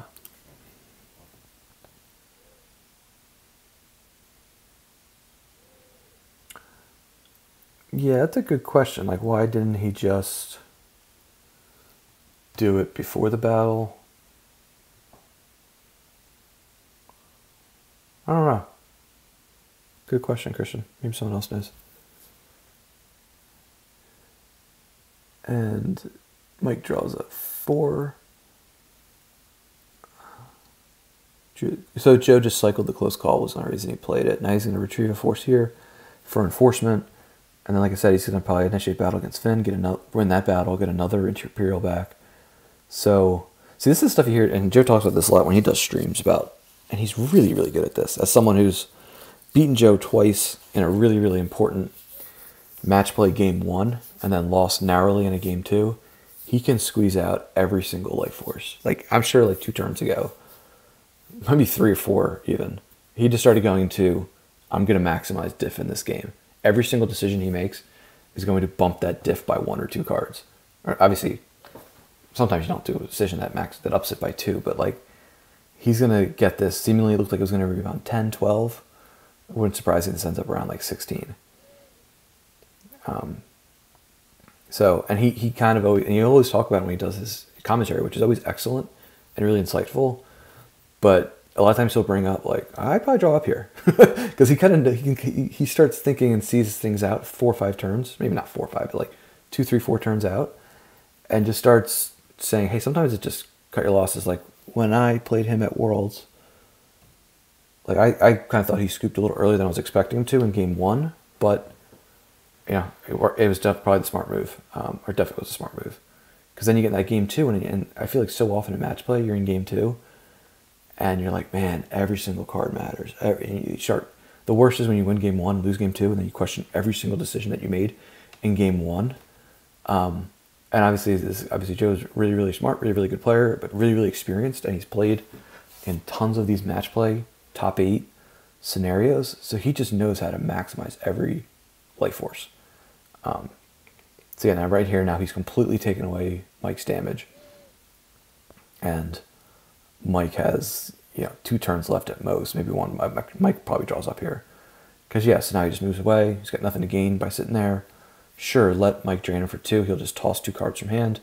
They're probably not cards he can cycle anyway. And then he's going to deal a huge chunk of damage on his turn.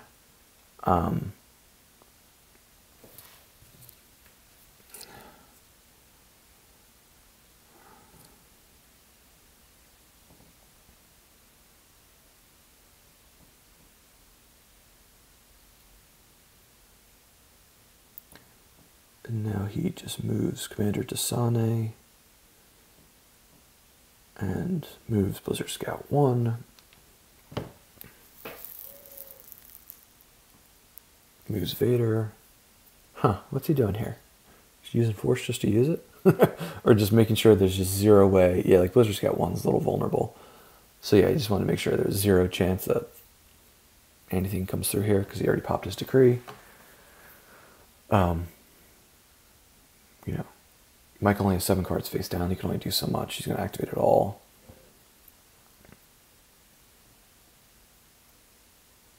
I don't need Uber Eats, thank you. Or Starbucks. I already had my 3 cups of coffee today. Although I am yawning a little bit, so that's life having young kids. So maybe I'll fire up some coffee in between this game, which probably gonna end in a turn or 2. I'm not sure if they'll take a 5-minute break, a 15-minute break, or like MHT and Bill, maybe a hour-and-a-half break. But I'm pretty sure the plan was to play right after this. So Mike draws.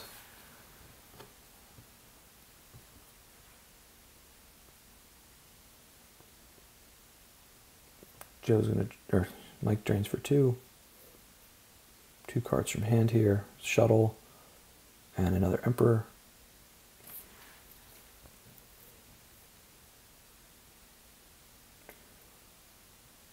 And Mike used the 3 there, so he's not drawing up. Probably okay, right? Like, I don't think he's allowing Joe to retrieve more because he's only on 1 location. Probably the only way Joe's going to retrieve here is by battling and winning and then retrieving with Imperial Enforcement.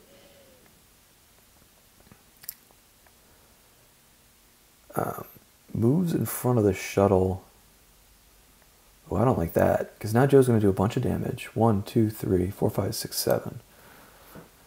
So Mike's going to have to toss a bunch of cards, presumably starting from hand.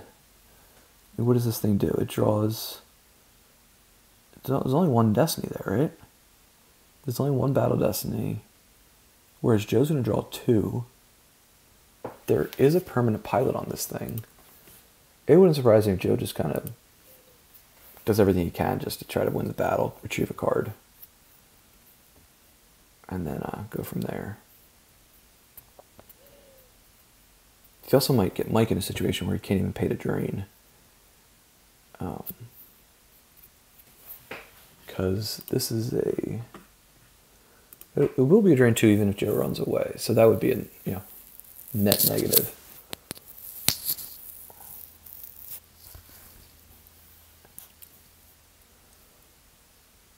Mike plays it could be worse. All right.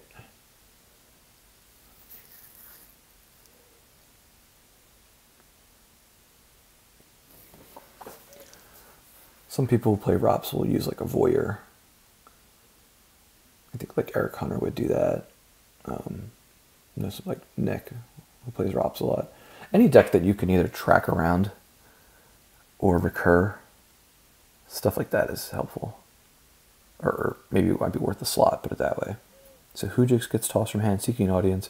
Rebel leadership. Looks like he's got 1 more to go. That's everything. So Mike loses from reserve deck. So he's only got 2 cards in his reserve. Mike's now at 6 total. Joe's at 17. Like, amazing how that swung. Remember for a while it was like Mike was up a couple, Mike was up a couple. Like, he definitely didn't have board state control for a long time. But Life Force, he was kind of hanging in there, and then gradually, like, ROPS just, pulls ahead of the damage race. So yeah, guessing I mean, probably the only really thing that he will do. Yeah, so he's just putting fodder up there. Guess what?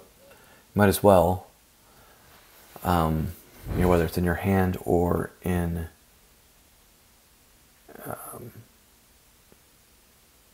And he'll retrieve a card here if he wins the battle. Which, with 2 Battle Destiny and a +3, and the ability to redraw even if it's bad, and Mike's going to only get 1, it's going to be +1. Oh, he just passes. Okay. Huh. Oh, you know, so now he can just squat there. So now he's not even going to run away and let Mike get that Drain 2 in. Which, again, so if he ran away, he'd have to lose the card from hand and lose 1 from Life Force. So instead, he just says, hey, let me throw down some more fodder here, make sure I don't get overflowed, but I'm also going to block this Drain and not even let Mike get in there, get like another force loss.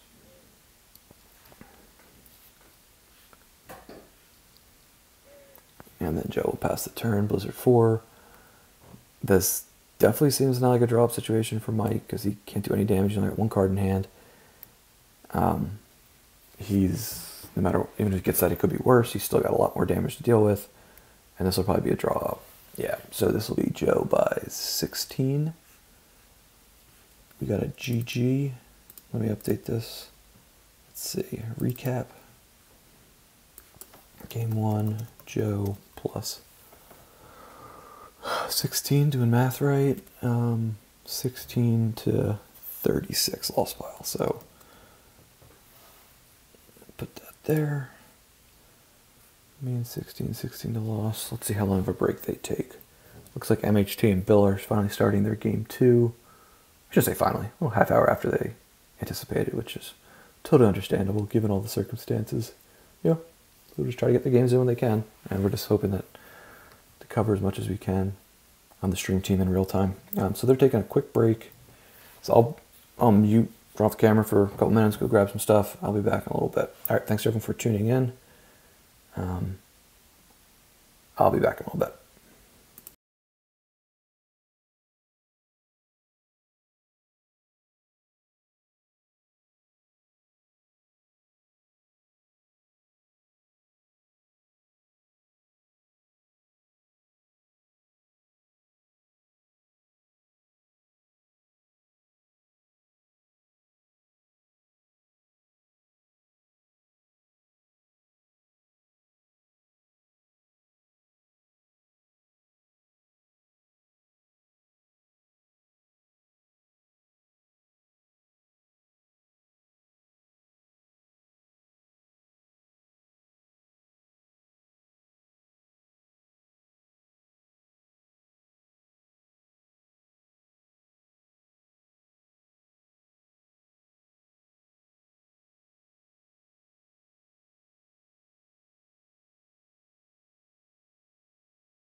Alright, hey everybody, JNat back here.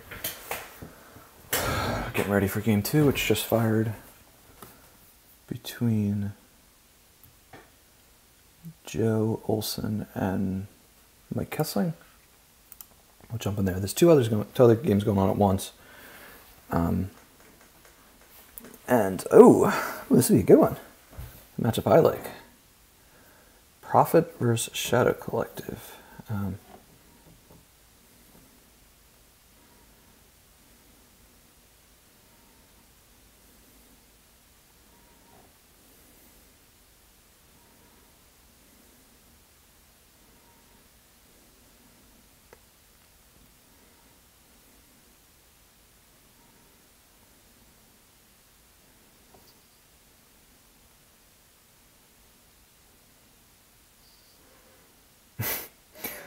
What is Joe? Okay, sorry everyone. Just 1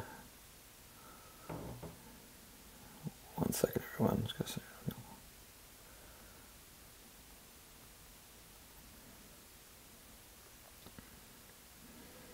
all right. So we have game 2 here between Mike and Joe. Mike is dark side. Joe won game 1 by 16. Joe picked Prophet. And it looks like Joe's saying he wanted it on the wrong side. It doesn't matter. At this point, I guess he just maybe has like a feng shui where he always likes having the audience chamber on one side. It's not like Mike's going to deploy a Tatooine location like the entire game. But yeah, maybe he just likes having the interior on the right for his purposes, but the overall orientation will be the same. So interesting, Joe's playing Prophet. I think most people, including myself, as someone who plays Prophet a lot, is kind of down on it, but Joe has played it in some pretty high-profile matches. He played it in the top 16 match in the OCS back in, was that November, against Bastion, and he won against Bastion Shadow Collective by like 16. He got a couple big beatdowns in. Bastion was playing like the Imperial Arrest Order combo with like some docking bays, like Rebel base docking bays and Decree.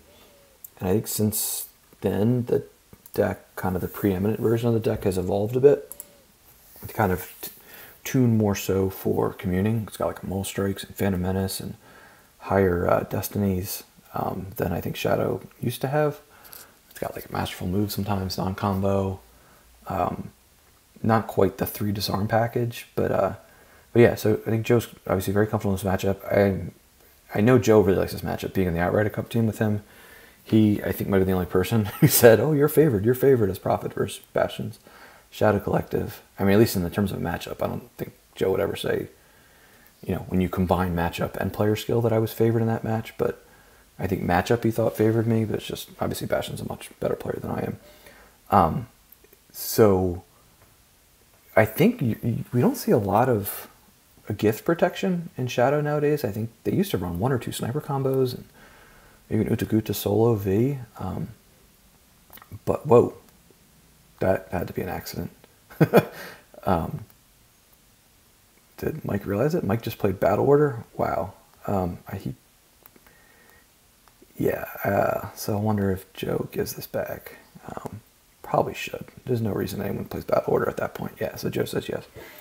So Mike starts Dryden and Proximo, which is pretty standard. You get the ping right on turn 1. So yeah, so it's part of the, you know, I think Bastion beat me pretty handily.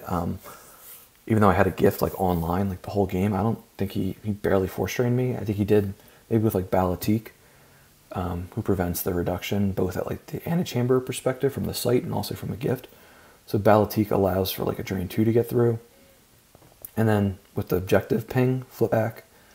And with You'll Be Dead, Shadow Collective doesn't really need to force drain or run a space package, which is, I think, starting to become a competitive balance problem personally, that the deck is so good and it doesn't need to even try to be balanced.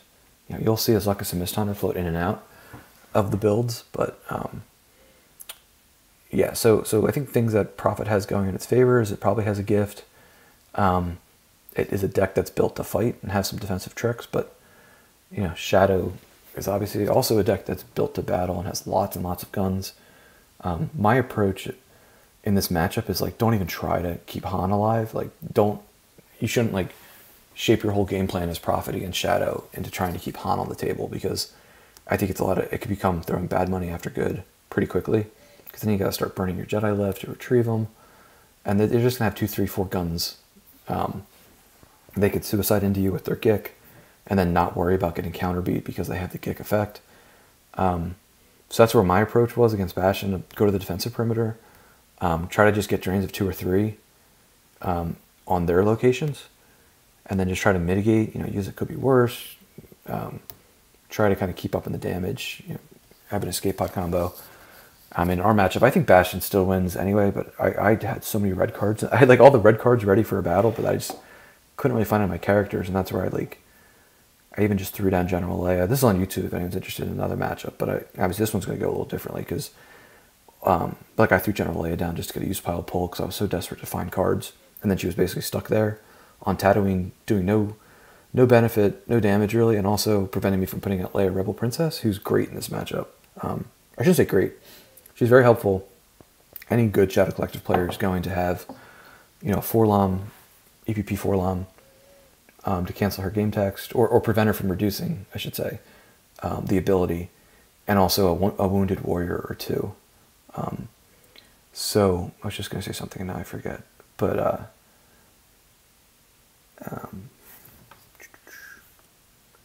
yeah, BB9E, good against if the Prophet deck's running Rose and BB8, which I have done that for a long time. Very easy for Shadow to turn them off. Yeah, BB8 for the undercover spy. Yeah, right, Greg. But I know Bastion said to me after the game, like, I had 0 protection for a gift. And still beat me pretty handily. So, but I know Joe's always said many times, many forums, like, those use pile pulls on Tatooine are so big, you definitely want to put your mains on Tatooine. And like my approach was like, I don't want to throw all these mains, you have them stuck on Tatooine. Obviously I can neighbor in or Odin Nestler them off, but that's not ideal. Have them all stuck on Tatooine doing no damage. Like, sure, a use pile pull is really good and really helpful, but in the grand scheme and picture, I don't think it made the most sense, and I think there was other reasons why I lost the matchup. So I'll be really interested to see Joe's approach here. If he tries to battle, tries to win the AC, some people will say that it's really not. I think it's really difficult to win the AC against Shadow nowadays. It didn't used to be like this against Shadow and CCT like 6-12 months ago. It was a lot easier, but now they're both very refined decks, and they have so many ways to beat so many different types of decks that I think with all these, I think with CCT you have to strike early, or you're doomed as a light side. And even when you strike, you need to have good cards in hand for some of their bullets. Like, you have to anticipate projective telepathy, anticipate hidden weapons maybe. Probably not. I think some people have been phasing that out. But for a stunning leader, you need to have those bullets. So interesting. So Joe grabs Masterful Move and takes a Phantom Menace. So he didn't get the Gick. Maybe either has the Gick, or very, very small chance that it was the one force that he used. So yeah, he's got a Phantom Menace. He's got a 8-card hand. Or no, it's the end of Joe's turn here. I gotta get oriented. Sorry, I was trying to get reestablished here with the break and get my coffee going. Joe's gonna now start cycling cards with 3PO. Got a 13-card hand. The other thing with Shadow is like, all right, yeah, sure, they can't drain the audience chamber, but because they can just do so much damage that they almost don't even care about the 5 force that light side will get back. So wonder if Joe will use Someone Who Loves You. I started actually moving away from that, because you can't play it against CCT if you're not playing Jabba's Prize V, which I've always been a fan of not playing V, because then you let them tunnel with IGD8, and then they can even have more way to find all their answers and outs. But then you either need to just decide pretty early on, hey, am I going to storm the AC, or am I just going to seed the AC and just go somewhere else? Because at least they give you like the Carbonite Chamber in CCT. In this matchup, they usually give the defensive perimeter, maybe a first light sight. But you could conceivably use Someone Who Loves You in this matchup, Drop Leia, run away. I don't love that strategy either, because then you're instantly on the defensive, because then of course on their turn, especially if you're playing against like Bastion, who probably has like an 18 card hand and like has obviously managed his force pile very well, like it's just gonna come down, kill Han, and then you're like, okay, well I just wasted that turn trying to, because like you might have a clash one guy who's got a gun, well they got another guy who's got a gun, and you might have like Antilles Maneuver and Luke Rebel Scout kind of trying to guard him. But like you need like an old Ben, but everybody's got a Colt Feet V. It's just, I feel like you get down a rabbit hole pretty quickly with Prophet trying to protect Han. And like I said, like at the beginning, I think it's throwing good money after bad. And that's where I've kind of come to the approach of Someone Who Loves You isn't even always worth it. The two best matchups that Someone Who Loves You makes sense are Court and Hunt Down. And neither of them are popular at all right now. They're both really, it's helpful in those matchups because Hunt Down's not going to put out another Battleground, and therefore there's only going to be Tatooine sites. So between Tatooine sites, and if you don't free Han, you can't drain, do any damage really. And they have Coward, of course, too, so you can't really like go to the Executor sites with the Spy and do damage. And Court obviously doesn't play any non-Tatooine sites as well. So you kind of, if you can't get Han out, and they both can stack, like Court will just stack the AC a ton. And then here we are. So Maul's out. He's got a Crimson Dawn Blaster. Phantom Menace is out. Aura's at the Jabba's Palace, which will be a drain of 1 because of a gift. Yeah, so there's a whole primer actually, Stimpy, on the forums, and you go to forum primers and tutorials that CRG wrote up, which is really good. I think he got some input from myself, from Lenny, Ruben, some other people, and it's really helpful. And it's going to lay it out way better than what I just did really briefly, but it kind of says the benefits of Prophet playing Prize virtual, Jabba's Prize virtual, or not. If Han is frozen, they can't move him, which means they can't escort him, which means that IG-88 can't tunnel every turn to find key cards. It also, I think, means that carbon chamber testing starts flipped, so they can't deploy the audience chamber from reserve, which could have some impacts. Not great. Like the audience chamber makes all the leaders immune to attrition. So like Lady Proxima and Dryden Boss are fully immune to attrition right now. So it's almost not even like the worst thing in the world for CCT to have the light side audience chamber out. But that's the big thing. So you can't play Someone Who Loves You if you're not playing Jabba's Prize V when Darkside's playing Jabba's Prize. So you kind of either have to take an approach of like, I'm going to attack really early and win the audience chamber the hard way, or you're just going to give it up and just try to cause damage other ways. So yeah, so this is 16 differential. I think it's possible Mike wins by 16 plus here. I mean, it's definitely possible. But obviously Joe's really good player. He's played Prophet in some pretty big matchups recently. We're at now Joe's second turn. I think he's going to start getting to the point, he's only got 11 force active, getting to the point of like, am I going to attack the AC? Or, because every turn that goes by, obviously Mike's fortifying his sights, he's finding more cards for his hand, he's having more force in his force pile to like address all the answers that Prophet might have. Like, I'm going to put down Luke Skywalker Rebel Scout V and Antilles Maneuver to make you pay 2 to fire each weapon. Well, like if Shadow Collective kind of has time to build the force pile, that's not a concern. Or same thing, like if Light is playing Draw Their Fire to try to make Darkside pay a force for each battle trick that they have, interrupt. You know, you can build your force pile, you can address that. That's why I think I put Grimtosh in my Prophet at one point relatively recently, because like if a deck like Shadow can just build its hand, build its force pile, fortified sites, I don't see how Prophet can win a race long term, because Shadow can do so much free damage and Prophet can't do like any free damage except for maybe BB-8 unless they free Han and keep Han alive, because they're not getting the ping. Sorry, can I check one thing? All right, so Joe wants to make sure there's something else in there. Maybe a lightsaber. Maybe he's planning to go to the defensive perimeter with a main. All right, so Dan's doing the double stream. I think I saw some comment that it might be a pretty quick Looks like Teemo. Well, I know Teemo plays really fast, but I don't know if it's going quick because Teemo plays fast or quick because the matchup turned in a certain way. So Joe deploys the underworld contacts.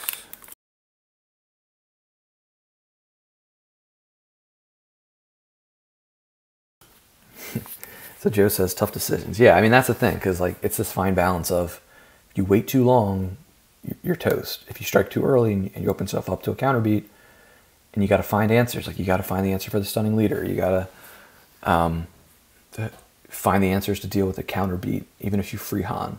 I think what Joe did against Bastion was he actually like kind of won the AC and then kind of he definitely was patient in releasing Han because he wanted to make sure. But you know, there's obviously a fine line there. If you want to be patient to make sure you have the right answers to keep Han alive, but then you're also foregoing a turn or two of damage by not releasing him. And of course, I think Coward has played 9 out of 10 games against Prophet to make sure that they go to 2 locations without getting that 5 force retrieved. Yeah, good call, James. I was going to plug that too about make sure everyone subscribes on Twitch. If you have Amazon Prime, you can use your free one. Like I said, I'm doing a round of prize support shipments. So, you know, if you haven't submitted at a recent milestone, I think there's usually first year 3, 6, 9 or 3, 6, 12 months, and then it's every 6 months from there. So we have some pretty cool foils, and that whole program is in that article. This year we have the Dagobah Yoda's Hut V streaming AI, which is really cool with Yoda commuting popular. It's actually I have to send Mike. Actually, I just shipped it because I shipped it with Jeremy's package. Because he's on the stream. People on the stream team, and then also people who participate in the program receive them. Like I know Greg got one, and Charlie, and obviously like you know Dan, Justin Miyashiro, Taco Bell, all the people that are active streamers. So Joe's gonna play Could Be Worse to reduce the You'll Be Dead force loss by 2. You know, Mike I'm sure is tempted to grab this, but you know the question is, what else could Joe be running that might be more annoying? Probably escape pod combo would be one. I wouldn't shock me right now. Like you know, obviously Joe knows the meta. Joe's looking at the numbers. Yeah, 2 escape pod combos is probably a pretty popular thing right now. Because even like Carbon Chamber Testing will run it. They're only going to ping 1 at most, but Shadow can ping 2 or 3. So Mike doesn't grab it.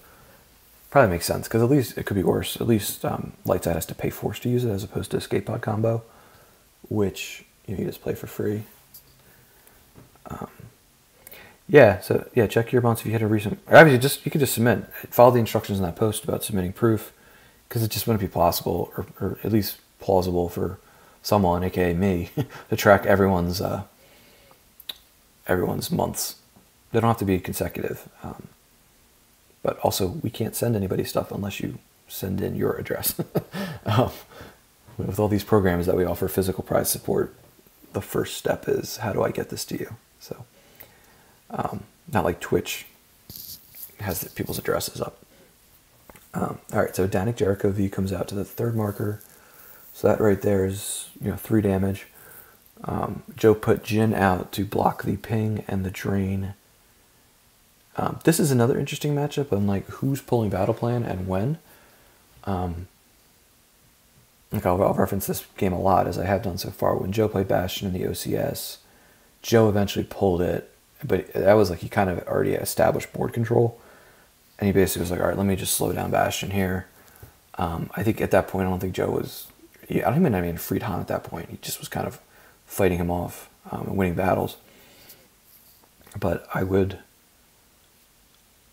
And that's the other thing, that Prophet might really be tempted to pull battle plan, but it could hurt them in the late game. Probably more than it helps them in the early game, because... You give Shadow a turn just to kind of catch its breath and kind of do those 3 things of fortify key locations, draw cards, save force. If it's able to do those 3 things, it's really hard to break through it because it just is so strong in many other ways. So I should probably update this. I mean, maybe it's implied, but this is game 2. Because because obviously I can't put the game 1 score up unless, but I know it's a common question people ask.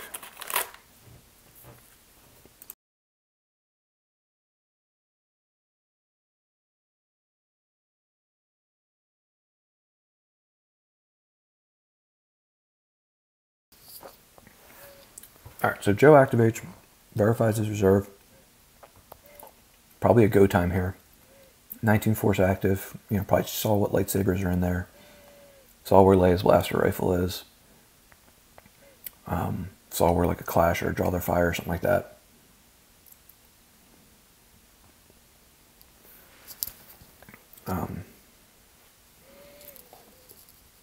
You know, maybe the approach is force him to burn the mind tricks and then see this is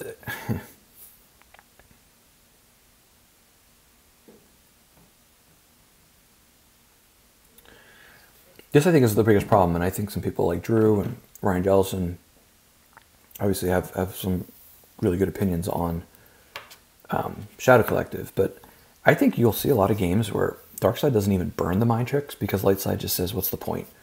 Because Lightside will just attack. Okay, you burn the mind tricks. Well, they still have Gick. So it's like, then you got to get another. It's so hard to overflow Shadow Collective at all. And let alone if you're going to try to actually win the game. You got to overflow them 3 times to really get battle damage through. Like, you got to force them to burn the effect, force them to burn the Gick, and then get them in a third battle. And if you're basically there's so many light side decks that aren't going to do that. QMC is not going to do that. No Idea is not going to do that. OA is not going to do that. Maybe some mains might, but the mains then also needs to play neighboring. Probably to just move people around because it's just too expensive to throw big powerful mains into 3 big battles. And here comes Ben Kenobi. So Joe's going to attack here. And obviously Ben was in the Prophet build from a little while ago. Joe verifies his reserve. Looks like that's an accident.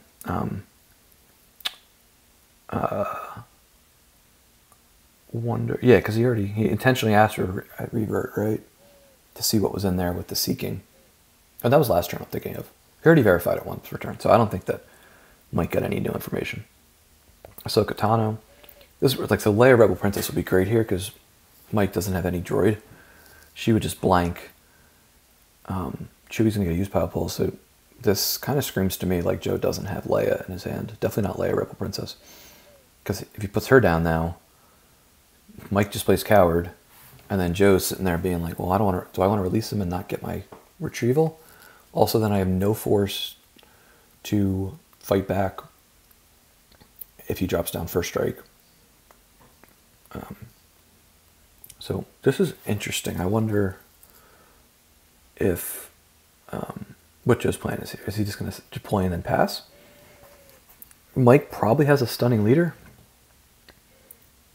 At one point, Defensive Fire V was being used in Shadow Collective. I haven't seen that in a while. And I thought it stopped. It got phased out at one point, kind of like Hidden Weapons, because a lot of people were playing 1 or 2 Hear Me Baby Virtual to cancel, Hidden Weapons or Defensive Fire V. But I don't feel like that's the case now. I feel like you don't see a lot of decks that are running 2 Hear Me Babies, but maybe they should. I take that back, because I don't even think that you'll see Hidden Weapons in a lot of Shadow Collectives. Obi-Wan's lightsaber comes from hand.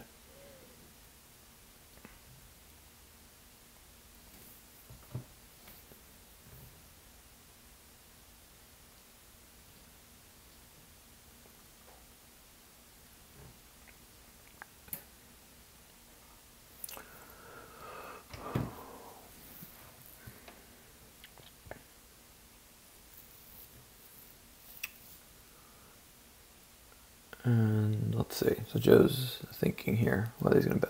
Let's say he battles here. If there is no stunning leader, he gets 2 swings, and then maybe he kills like both guns to attrition, and then Proxima's still there, so he doesn't even control the site. And even if he does win this, so obviously, but Joe's obviously excellent player. I don't think he's betting everything on being able to release Han this turn. Yeah, Gar Saxon cannot use hidden weapons. He is he's a Mandalorian, I think, who has armor, but he doesn't have Mandalorian armor, which is what hidden weapon says. You need the device, or you need something like Jotocast or Jango Fett that specifically allow. So, if anyone has any updates on the other games, let me know. Curious how those are going, but I don't want to, you know, throw extra bandwidth on here. So we have a battle. It is, I don't see either timer gun. Who's timer? Oh, so no stunning leader. Okay.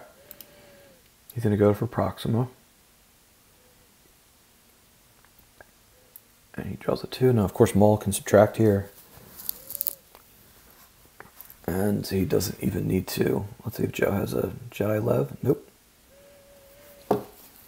Okay, so that's pretty big for Mike. Because now he's probably going to lose like one character, and the 2 guns kind of seem like the worst case scenario.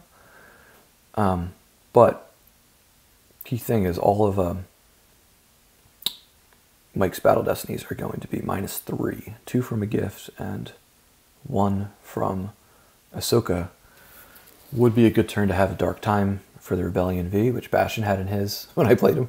I think he played it at a point where the game was kind of already decided, but that's brutal against a gift because it prevents them from modifying it.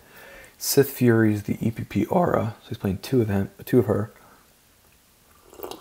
And we have a sense. So Joe really wants to make sure, because he's going to be now losing 3 total cards, really to make sure that, who is he target? Really wants to make sure Ben lives. Yeah, so, because if Ben Kenobi goes, then Joe's in trouble, because then he's losing 2 of these 3 characters. He's kind of hoping here that to just, well, not, so here's the other thing. So he's got 2 more, or he's got 1 more shot. So presumably, yeah, so if even Joe hits Chewie, you know, he's not going to have to lose anything to attrition because both these characters are less than 5 and each battle destiny is minus. Oh, he's getting 3 though. Ooh, this is going to be, this is good. This is spicy. All right, now he's getting 4. Wow. Presumably Mike is going to hit, here's the second swing.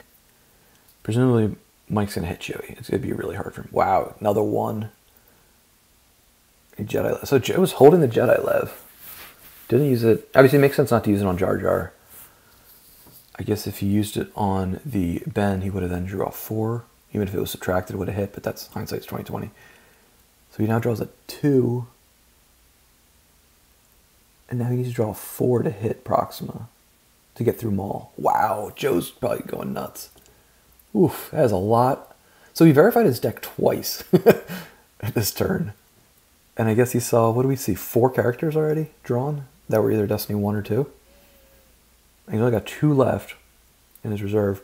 He only needs 1 more. So Dryden's going to shoot at Ben. That's going to miss. I don't... With 4 Destiny here, I would have definitely shot Chewie there. You shoot Chewie, make him not able to satisfy attrition, and then you just got to get to... what do you have to get? You draw 4 Destinies, and you got to get to 5. Oof. So what is that? Let's see you draw like 5, 5, 4, 1, or whatever the other one is. Yeah, you got to draw 4. You got to draw at least 15, basically. Oh, and you got to distribute them right. So yeah, so this is going to be really tough. Even though he's drawing 4 Destinies, -3 each is brutal. So even if he drew 4 4s, that doesn't kill Ahsoka or Ben. That's assuming he hits Chewie. But yeah, at least you got to take that gamble because, especially with Dryden, because for Dryden to hit Ben Kenobi there, he would have had to draw 5, which isn't too hard. So that's gonna go to 2. So Mike's just gonna lose a gun. Man, no one got hit in this battle. There was 4 weapons and no one got hit. That's pretty crazy. 0 for 4. Wow. So all right, he draws 1 4. Yeah, so he's got Maul helping him out here. So now he needs to. That's a nothing. It's a -2. If he goes 5 5 here, nope. So yeah, so everyone on light side's gonna live. You know, unless I always forget. Does cold feet stop Ben Kenobi, right? No, because I think it's after the battle. Yeah, cold feet does not stop Ben Kenobi. Treadwell has Jakku. In what, a matchup of OA and Matt? Or...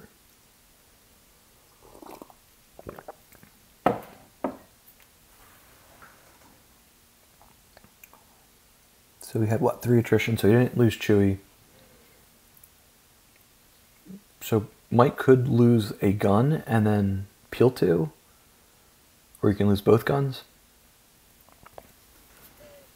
And you'd have to be careful, because if he activates 15, he'll activate both guns. And then not be able to deploy either of them from reserve. AOBS versus... Oh man, Timo's playing that matchup a lot lately. Hopefully the bug doesn't happen like it happened to me. Actually, I take that back. It wasn't the AOBS bug. It was the quietly observing virtual, where it just stopped recognizing my named characters against Desai in my second OCS game this month. All right, so he does peel the 2, so he just tosses the ship, which obviously has 0 use for this game, and he loses another Phantom Menace. Always hurts to throw away a High Destiny, but maybe he's anticipating retrieving it with like a first strike or something. But obviously can't deploy 2, and then Bill's playing No Idea versus ooh. So that matchup heavily favors ROPS, from what Stubbly's told me, and Stubbly's played that matchup way more times than I have. So given that that game 1 was only 3 differential in favor of Bill, seems like MHT's favored to move on. And then, is that game 2 that's AOBS versus... Oh, yeah, because Timo was playing ROPS versus Commuting. I don't know what the result of game 1 was. It sounded like it was good for Timo, but maybe AOBS versus OA should at least be pretty close, I think. Unless like AOBS gets a little overly aggressive, which I've done that a couple times. Overplayed my hand with AOBS as against OA, and then it just backfires. The whole thing falls apart. All right, so Mike's gonna activate a bunch. He activates the max, I'm pretty sure. Or no, maybe... No, he activates 13. So yeah, so top 2 cards of his reserve deck are the guns, so he'll be able to pull 1 out with his objective. He's gonna force push into something. Maybe disarmed, perhaps. Probably not a hidden weapons. Joe has 2 force active. Oh, thank you for reminding me, Chris. Yeah, I have not given out a token for this game. I did it for the first game. And that is a perfect opportunity to do it now. So, let's see. We'll do the token. So, I'll type it in the chat too. So, token. Remember, so, let me just grab the link too. So, send an email to holotheater@starwarsccg.org. Put in the subject sticker book. And then include in the body the token. The token is Obi-Wan's lightsaber. Obi-Wan's lightsaber is the sticker book token. And you could put in there like GEMPC, top 8, Mike versus Joe, game 2. Well, we're not going to rules lawyer anybody who doesn't have a complete one, but the more the better, just to make sure that people are being... it's fair. So Joe lost Sense and Leia's Gun both off the top. 2 pretty good cards. So I guess Joe's playing 2 Sense. Coward played. Proxima pulls Zam into hand. Which I think he knew it was there. It was probably Gun Proxima, right? Or Gun Zam. Alright, so Obi-Wan's lightsaber is the sticker book token for that prize program. Make sure you vote on the Facebook group post. Alright, and then Mike's going to pay 3 to drain for 1 at the defensive perimeter, just try to get force. Obi-Wan's journal lost off the top. Wonder what the card that Mike force pushed into. IG-88 comes down, another gun, adding another Battle Destiny. So now he's at 4, right? We had Django adds 1, Proxima adds 1, IG-88 adds 1. We have a clash on IG-88, so that's going to stop a weapon and stop a Battle Destiny. He maybe Mike force pushed into the information. That's the underlying card, information exchange. Lawless time. Try to pad another Battle Destiny, but I mean these Battle Destinies are useless unless they're 5s, really.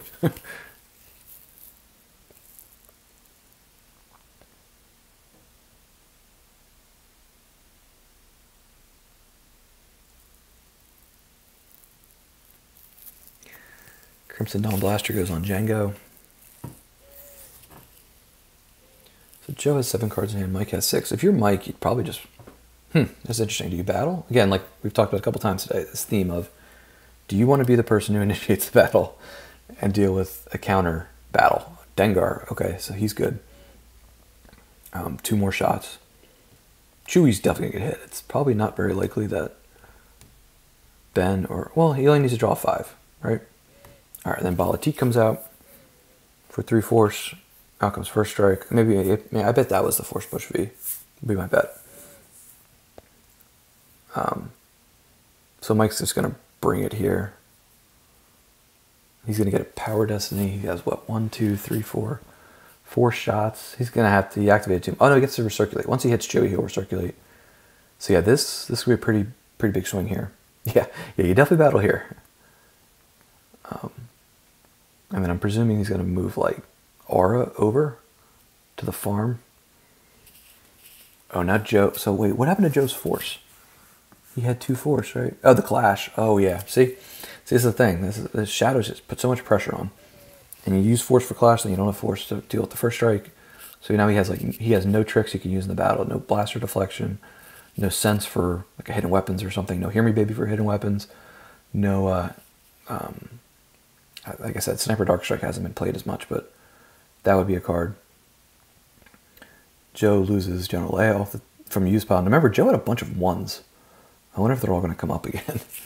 Yeah, so now this time Mike goes for Chewie.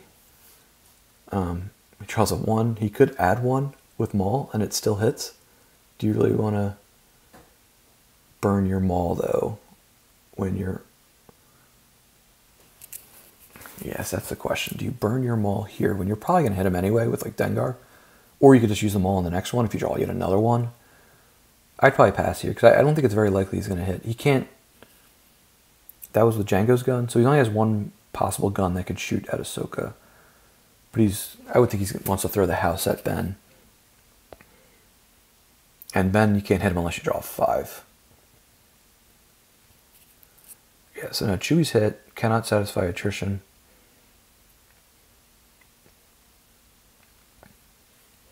This looks pretty good for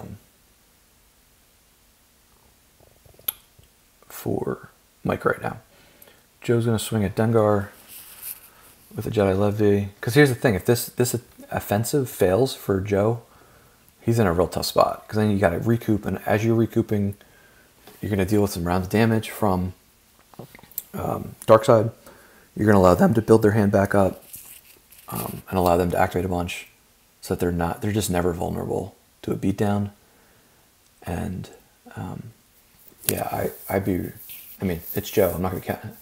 I feel like I sound like Dan here. I'm not going to count Joe out, but I think this is really going to be uphill climb for him to win this game. Or I guess for him to lose by less than... That's right, he doesn't have to win. He just has to lose by less than 16. Another 1, Ben Kenobi. So yeah. Fires the Proximus. Now he's got to draw like a... Yeah, that's going to mess. Here's these 1s again. Do we even see the Ben? Yeah, I think we saw the Ben before. He needed a way to like shuffle his reserve, but I don't think he has a single way to do that. Even like Don't Do That Again was burned to get a gift. Yeah, he had no way to do it. Yeah, job with that. It's going to be a mess.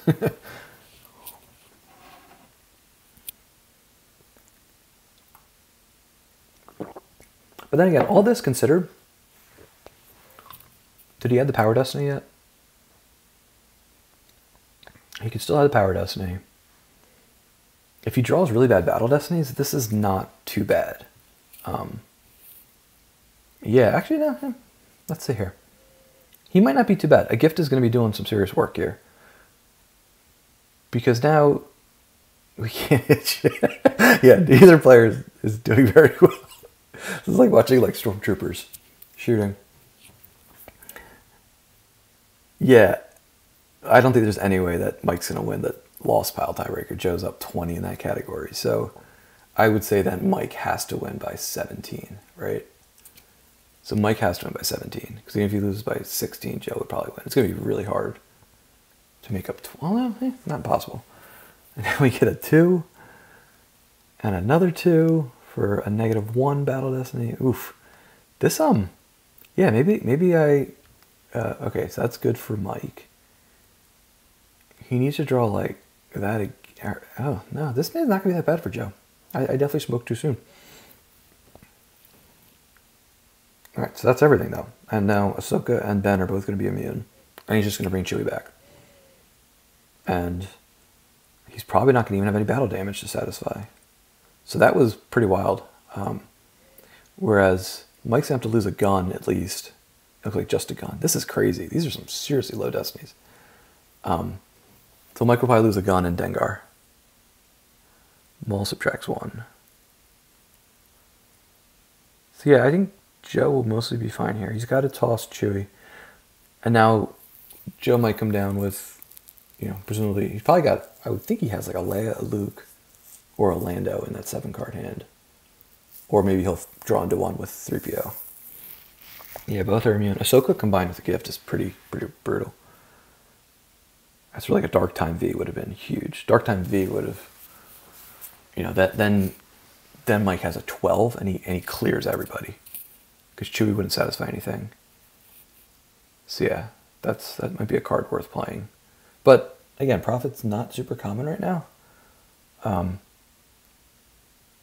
have been a couple other events I feel like Joe's played Prophet that kind of surprised me.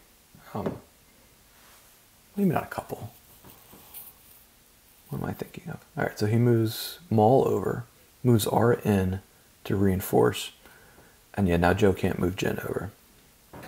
So now that's kind of big in that because Joe didn't have any force left, he'll like never have kind of the advantage with Jin, because if Mike passes in his move phase, Jin moves over, then he moves his people over. So now Jin kind of can't catch up. This is something I've calculated out with like Probot and 3PO. Like if you can just get one step ahead, presumably you can always run away before Probot can catch you and break your cover. Yeah, so that's interesting. I feel really bad. If Joe watches this, he's going to be like, Jared, you idiot. I was going to be totally fine. -3 Battle Destinies goes a long way. But now this is where like Antilles Maneuver Vig would be huge. Because Mike's sitting there with 1, 2, 3 guns, 3 Battle Destiny, 4 Battle, no, IGD it's going to be Clash through this turn. Not a ton of forfeit there. Like, no, I mean, what would be like ideal for Joe here would be like Leia, Luke, Skywalkers. You could like clean out everybody, win the AC. But Rebel Princess would be bad because as soon as you initiate the battle, it would end. Because IG8 would be automatically excluded.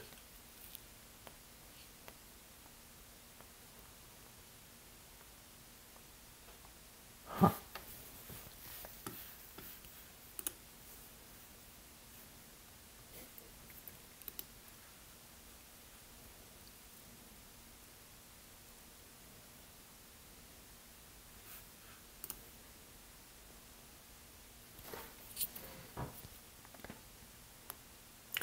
All right, so Joe activates the max 15.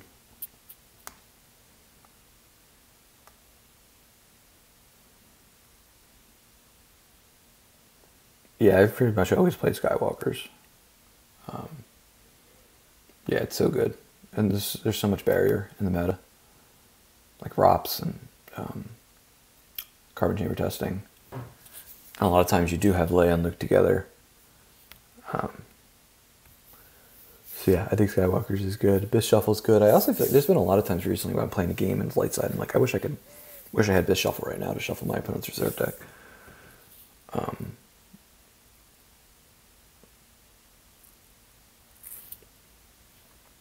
All right, so Joe plays 3PO.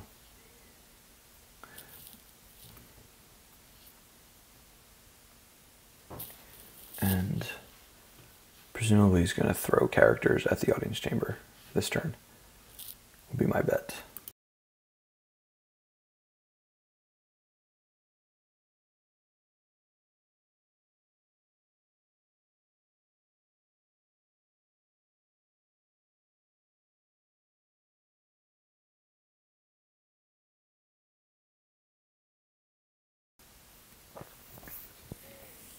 So Joe's, I'm sure, thinking what exactly to do here.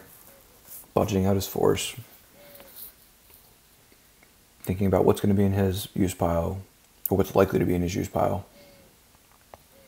Thinking about what his destinies are, which I think are not good, right? Bottom two cards were the cards he used for Clash. Although he lost one of them. He lost General Leia. Then I think he drew a bunch of bad destinies. So, I mean, if Joe's destinies here are really bad, he can't really battle. So now he knows, and Mike knows what they are. I think he's got, like, doesn't he, like, Ben down there? And Jart.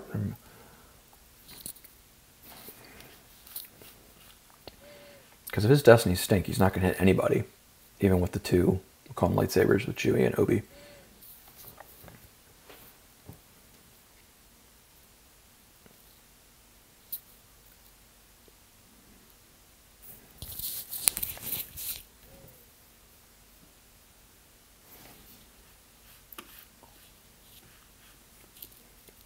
Anakin to the farm. Okay. Yeah, I wonder if Joe's thinking, hey, this Balatic is a huge problem. All right, use pile pull from Lando. I think I'll associate Lando with Vibro Axe with Joe for a while after his Outrider game against Silver Glen. It was the only spy in his deck. Had it in his opening hand and just completely blew out Silver Glen early in that game. And that was the one that forced the tiebreaker. But yeah, Lando with Vibro Axe is pretty cool. He's always in my profit, even though he's Destiny 1. But he's good with underworld contacts to turn this on to prevent opponent from modifying your force drains, which is helpful against Ralthier Ops or ISB. Or against like TTO, which wants to put like Image of Dark Lord V. Breaks the cover of Jin. Presumably she's going to be moving to one of the other site. Wonder what the plan here. I wonder if his destiny's high enough to, like, if he fights, excludes Maul, beats down Bala, forces out the. So yeah, so maybe I'm wrong. I thought his destinies were kind of low, but he might have. Yeah, I'm not sure. The bottom card, we don't know what that is. He's going for Maul. So yeah, must be at least one high destiny. Yeah. All right, so handles in there for 5. Now he just needs to draw a 2, which becomes a 3, which Maul could. Okay, so yeah. So Joe knew what was down there, obviously from his verifier. I knew what the odds were, I should say. So yeah, so taking out Maul is huge. Oh, mess combo. Okay. Loses a force to do so. He loses Ben Kenobi, so that's the Destiny 1. That's good for Joe to not draw that. So this will force out either the Mind Tricks Don't Work on Me or a Gick. Jabba's Torps retrieve 3 force before. So he's going to get Maul back. Might be a little tough to track around to him. Gets back a Blaster and Cad Bane. Yeah, because he's got 3 leaders: Proxima, Dryden Boss, and Balatik.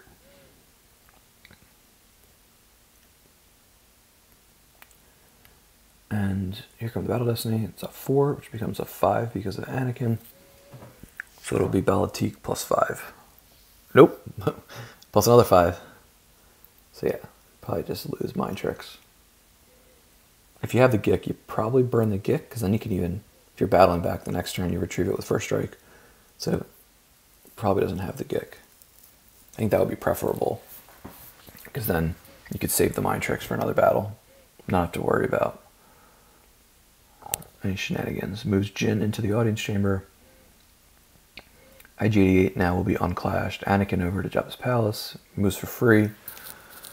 Because of this game text here, Anakin, Beru, and Owen may move to or from here when using their land speed. Draws a card. And that was a big turn for Joe.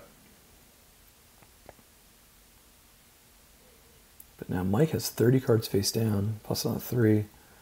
So Joe's got 24, so 33 to 24. So if you give your mic, you can't, I don't think you can see the audience chamber. You just got to keep trying to fight through here. But with, you know, a few weapons, I'd be shocked if Mike doesn't battle this turn. We have Proxima Reveal. Let's see who she grabs. Kira. So she's good because he could put her down here with Dryden Voss, and when forfeit at the same location as Han or Voss, may satisfy all remaining battle damage against you. Doesn't take care of the attrition angle, but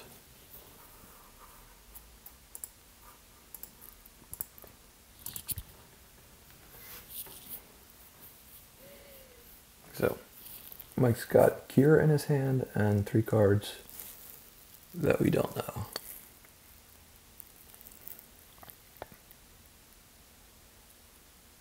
Calls 1 ping. He's got to win by 17 to win the match and move on to the final 4. If anyone has any updates on the other matches, please fire away. Dylan versus Treadwell and Taco Bill versus MHT. Treadwell is at 12 down, 27 down. Board state, Dylan has it locked up. North is 3. Who won the first? And Dylan won the first one. So yeah, so Dylan's probably going to advance. Maul comes back out. How did that happen? Is he playing 2 Mauls? Oh no, duh. He could have played from reserve. So yeah, disregard my comment at the end of last turn about it might be hard to fish him out. Yeah, obviously. Maul's Chambers, and then you could move them with Dryden's Study, move them over here, and then bounce them from here to anywhere else. It's any location, right? Except under the shield. Move between here and a site. Treadwell won by 16. Yeah, you're welcome, Sater. Yeah, I've been looking at the list, and you know, it's almost in people's favors if they haven't played OCS. Like if you didn't do the February OCS, and you didn't have anything else that I'm kind of waiting on from other places, I tried to ship those out. So as down comes BB98, BB8 or 9E.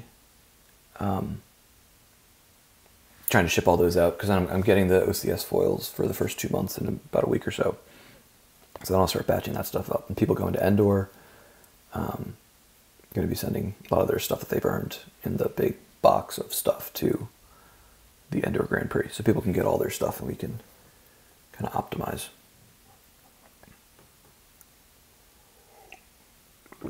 Bill and MHT are in a slugfest, and that's interesting because that first game was super tight. It was only 3 differential for Bill. Hondo Onaka.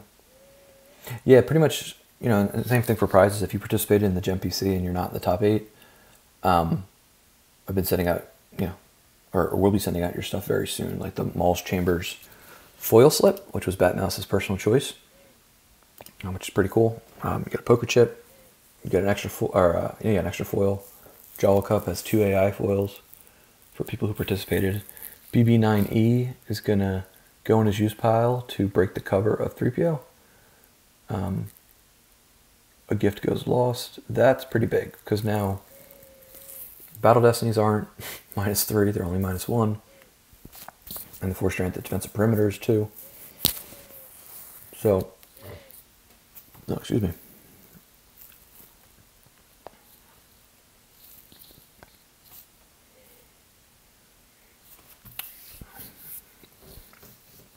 So, kind of headed towards a pretty big battle at the audience chamber here. I don't think that Mike can win by more than 17 if Han is freed, right? That gets Joe back 5, enables him to do damage. I would bet the house that Joe has a neighbor in somewhere in here.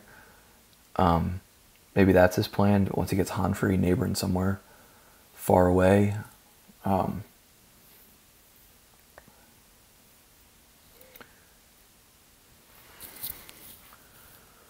Although, honestly, I hope this game doesn't go too long because I'm going to have to leave at some point.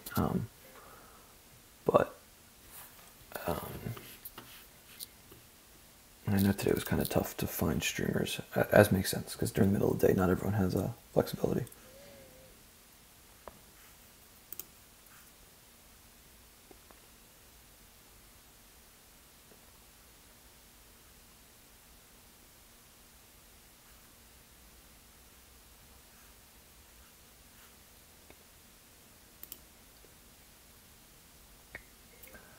All right, so Joe activates down to a certain thing. Probably going to 3PO into that, whatever it might be.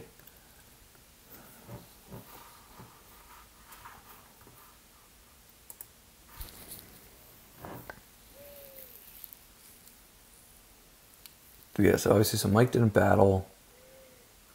I guess if he can just try to keep holding on to the audience chamber while getting through other damage. But I don't know if that's going to work, because eventually he'll lose the AC. Joe gets 5 back, is able to start draining for 2, ping for 1. And it's just going to be a lot of resources first. So Joe activated a handful more. Luke Saber. So yeah, he can probably bionic hand. Oh boy. All right, so probably he's going to get mess. Yeah, he's going to get a force back with first strike. And yeah, now I would say, despite my earlier proclamations, that this looks good for Joe to move on. Because yeah, with Luke adding 1, probably just takes out Danik, plays the mess, gets rid of him. Probably can stay immune through a Battle Destiny. You could draw, unless if Mike draws a 5, he adds 1 with Maul. You can. Oh no, never mind. Take that back. Luke's Bionic Hand is a really good card. Adds 2 to the immunity. So yeah, so there's like I don't think there's any way Luke's gonna die here. His defense value is 7. So no, he might be able to hit him if he draws a 5. It's +1/+1, and then Maul can add 1. Maybe Joe's Blaster Deflection in his 2-card hand, or like a Wisa, or they're tracking us. Yeah, thank you, Crazy Carl. Appreciate these updates. That's gonna be a really, really good game. And Dan's doing both. Try to build Dylan. Sounds like that one's coming in for a landing. So Joe retrieves a gift, which I'm sure he's gonna track that around. I bet that he's gonna move 3PO out this turn. Booster Impulsor Escape. So he's gonna hit Danik. Wonder if he has. He could exchange to get the Clash. What is it? Exchange any card for an interrupt, right? Yeah. Once per battle. Add a battleground. So he does have the deflection. So yeah. So now he'll probably exchange to get Clash with his final card. Play that. So then the gun goes lost. It can't get forfeited and recycled. And then Hondo's just gonna draw whatever he'd have to draw. What is 8? You have to draw 7. Add 1. There is a Phantom Menace floating around somewhere, isn't there? Yeah, so he tosses Run Luke Run for Clash, plays the Clash against Danik. Danik's going to go lost. The gun goes lost. And then is this going to quickly turn to a situation where Mike's doing no damage?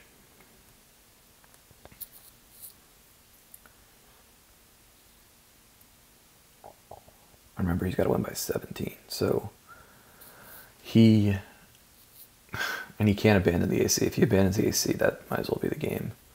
Because then Joe just releases, retrieves 5, is able to do some damage, catch his breath, find a neighbor in somewhere, all that fun stuff. Oh wow, that's huge for Mike. Draws the 7, turns into an 8. Yeah, Luke Skywalker Jedi Knight 7 by himself with a gun, or with the lightsaber. He is 6, then 8, and now he's got to go. So that's, and Joe says, ouch. So that's big. Because now Joe doesn't have any damage queued up either. He's got no cards in his hand. He'll have a couple more. You'll have, so yeah, that's the fun thing about this game. Or fun might be the wrong word, but the The interesting part about this game is sometimes stuff like that happens that have low odds.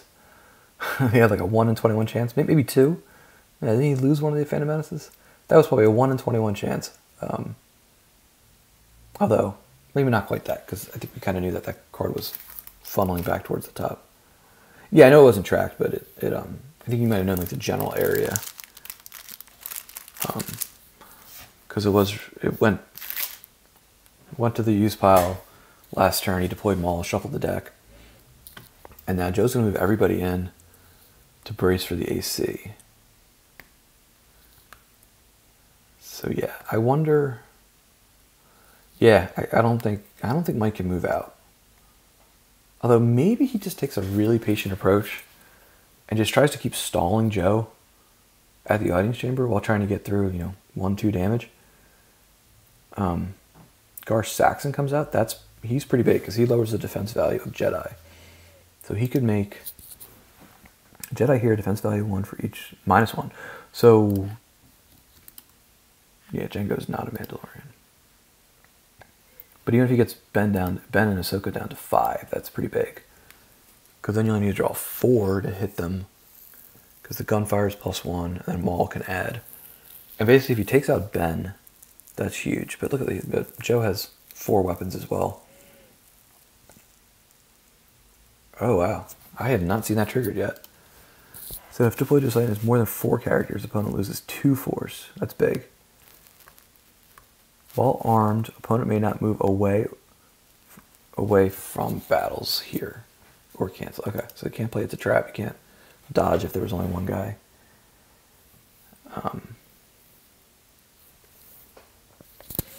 Now comes Forlom. That'll be big, depending on who he fires at. I mean, lots of good options.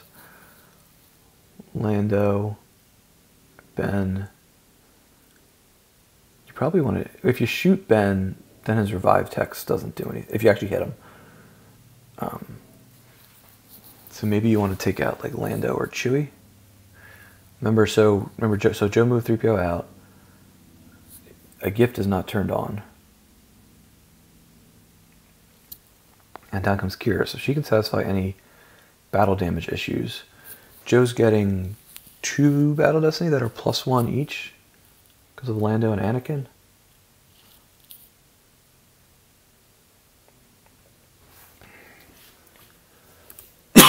Excuse me.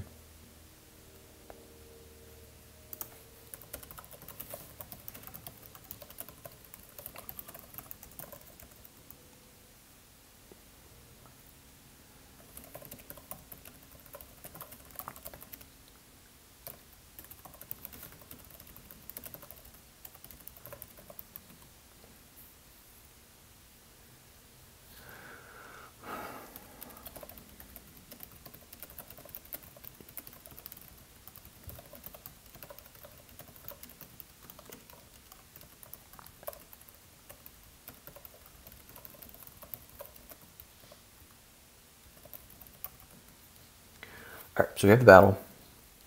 Hondo gets retrieved. Joe loses, it could be worse. Forlom fires at Lando. So now it takes away an excluding weapon and a battle destiny. He's getting 4 destiny. They are -1, not -3. And he's presumably going to hit like an easy target like Chewie. And then flip and recirculate. So he's going to have plenty of cards in reserve. So this is a pretty big powwow here.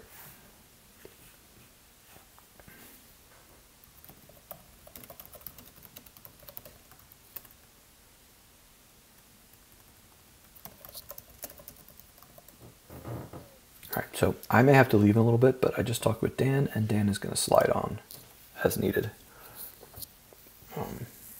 I think he's got 2 games, it sounds like, that might be both heading towards the end line. I guess we are going to have 3 games heading towards the end line here. Dan's going to go full red zone, try box. Okay, Forlom is hit by Chewie. That only takes away 3 forfeit. Ooh, Aura draws that 7. Or A7? Yeah, I guess maybe like track down to that. So he's on the 6. It's a shame that he didn't need the 6 for that.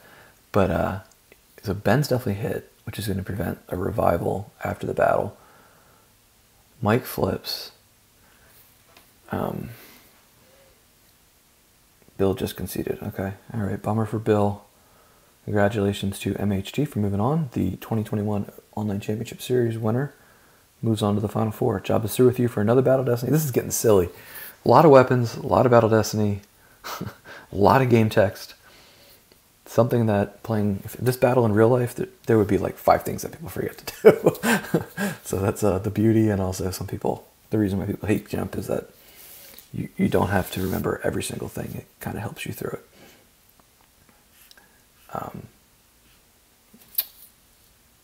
So we have a battle here.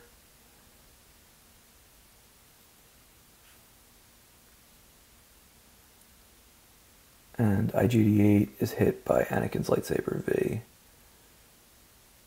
We're gonna have 5 Battle Destiny here. This is of course Mike's turn. This is a bloodbath. All right, so we get 5 from Point Man. IGD8's gonna send Shui to the use pile, I'm guessing. Yeah, or he could transfer him.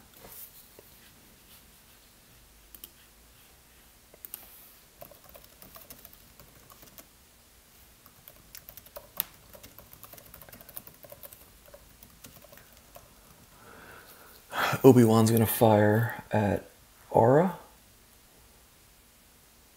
And like you wonder, so Life Force will favor Mike. This might get to a situation where, with Joe only having 2 cards in hand, I don't know if he's gonna be able to break back through the audience chamber stack. Obviously, so Mike's gonna lose a bunch of stuff here, but I don't know if it's going to be enough to make him really vulnerable to a 2-card hand. Another. Oh. All right, so he's probably got 2 of those things floating around, so maybe there was more than a 1 in 21 chance last turn. Lando's hurt. He won't be able to satisfy attrition. Lawless time for another Battle Destiny. Whew. 6 Battle Destiny. This is crazy. All -1 each, but I don't even, has he even done his Power Destiny yet? No, but he will get that. This is wild. Joe Kessling's all that's left. Okay. Monday. Yeah, only possible. Yeah. Yeah, I mean, initially that mechanic was like really neat and niche and something that made the deck semi-competitive, but Shadow Collective was like probably for like 6, 7, 8 months after it came out, barely played.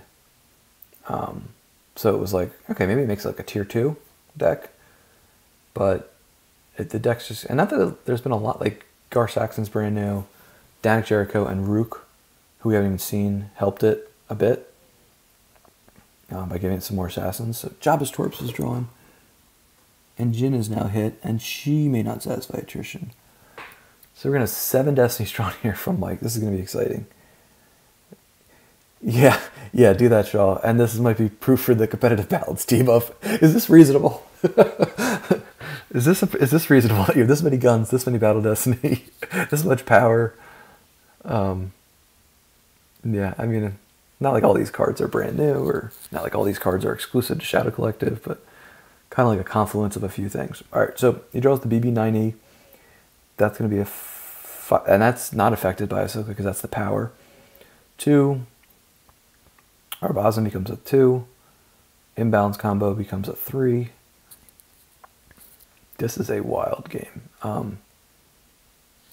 And after this turn, I'm going to have to bounce. So Dan's going to take over. So make sure you all check out twitch.tv/GEMPC. The other 2 games are done.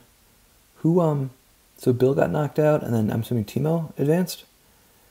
Again, based on what I'm hearing, we'll have this exclusively. And Point Man, Ahsoka became a 1, Black Sun Blaster. Joe draws a 4. So he can now pretty easily track that a gift. But now, then he's got to put down a card with 3PO to get the gift back. So that basically gives him 1 card to do anything with this turn. And wow, 48.5. This is gonna clear Joe, right? Like, yeah, it's gonna definitely clear him because he can't. None of those characters are satisfying any attrition. So this is wild. Shadow Collective, I think, won at a 70% rate in the February OCS, and I'm sure there's a lot of people playing that weren't very used to it. So, kind of coming off of Drew's success, just tends to generally happen. The person winning the most recent major, a lot of people copy their deck, or play it, or adopt it.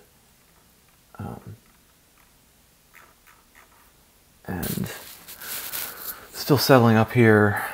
Ben Kenobi goes lost. Mike has a healthy 24 cards face down. Joe is at 16. Remember, Joe needs to win by 7, or Mike needs to win by 17. And the whole site clears, and now Mike has 5 characters there still. Leia Rebel Princess would be really good, but he's gonna have to satisfy Coward. Like, if he had Leia Rebel Princess and another character in that hand, drop, satisfy Coward, drop a character, release, get 5 back. If Joe wins this, it's going to be very drawn out, put it that way. Because he's going to have to just try to buy some time. Maybe like Leia Rebel Princess could cancel that drain if she ran away. But I would think she's probably the most critical card right now. But I've got to run now as Mike winds down his turn. Dan's going to take this to the finish line. I'm personally going to be very interested on how this ends up, but seems like Mike's in the driver's seat, but you never know. Joe's done some pretty phenomenal work in recent couple of years, few years, many years. All right, everyone, take care. Thanks for tuning in. Again, sorry for having to bail, but take care. Thanks for watching. Bye.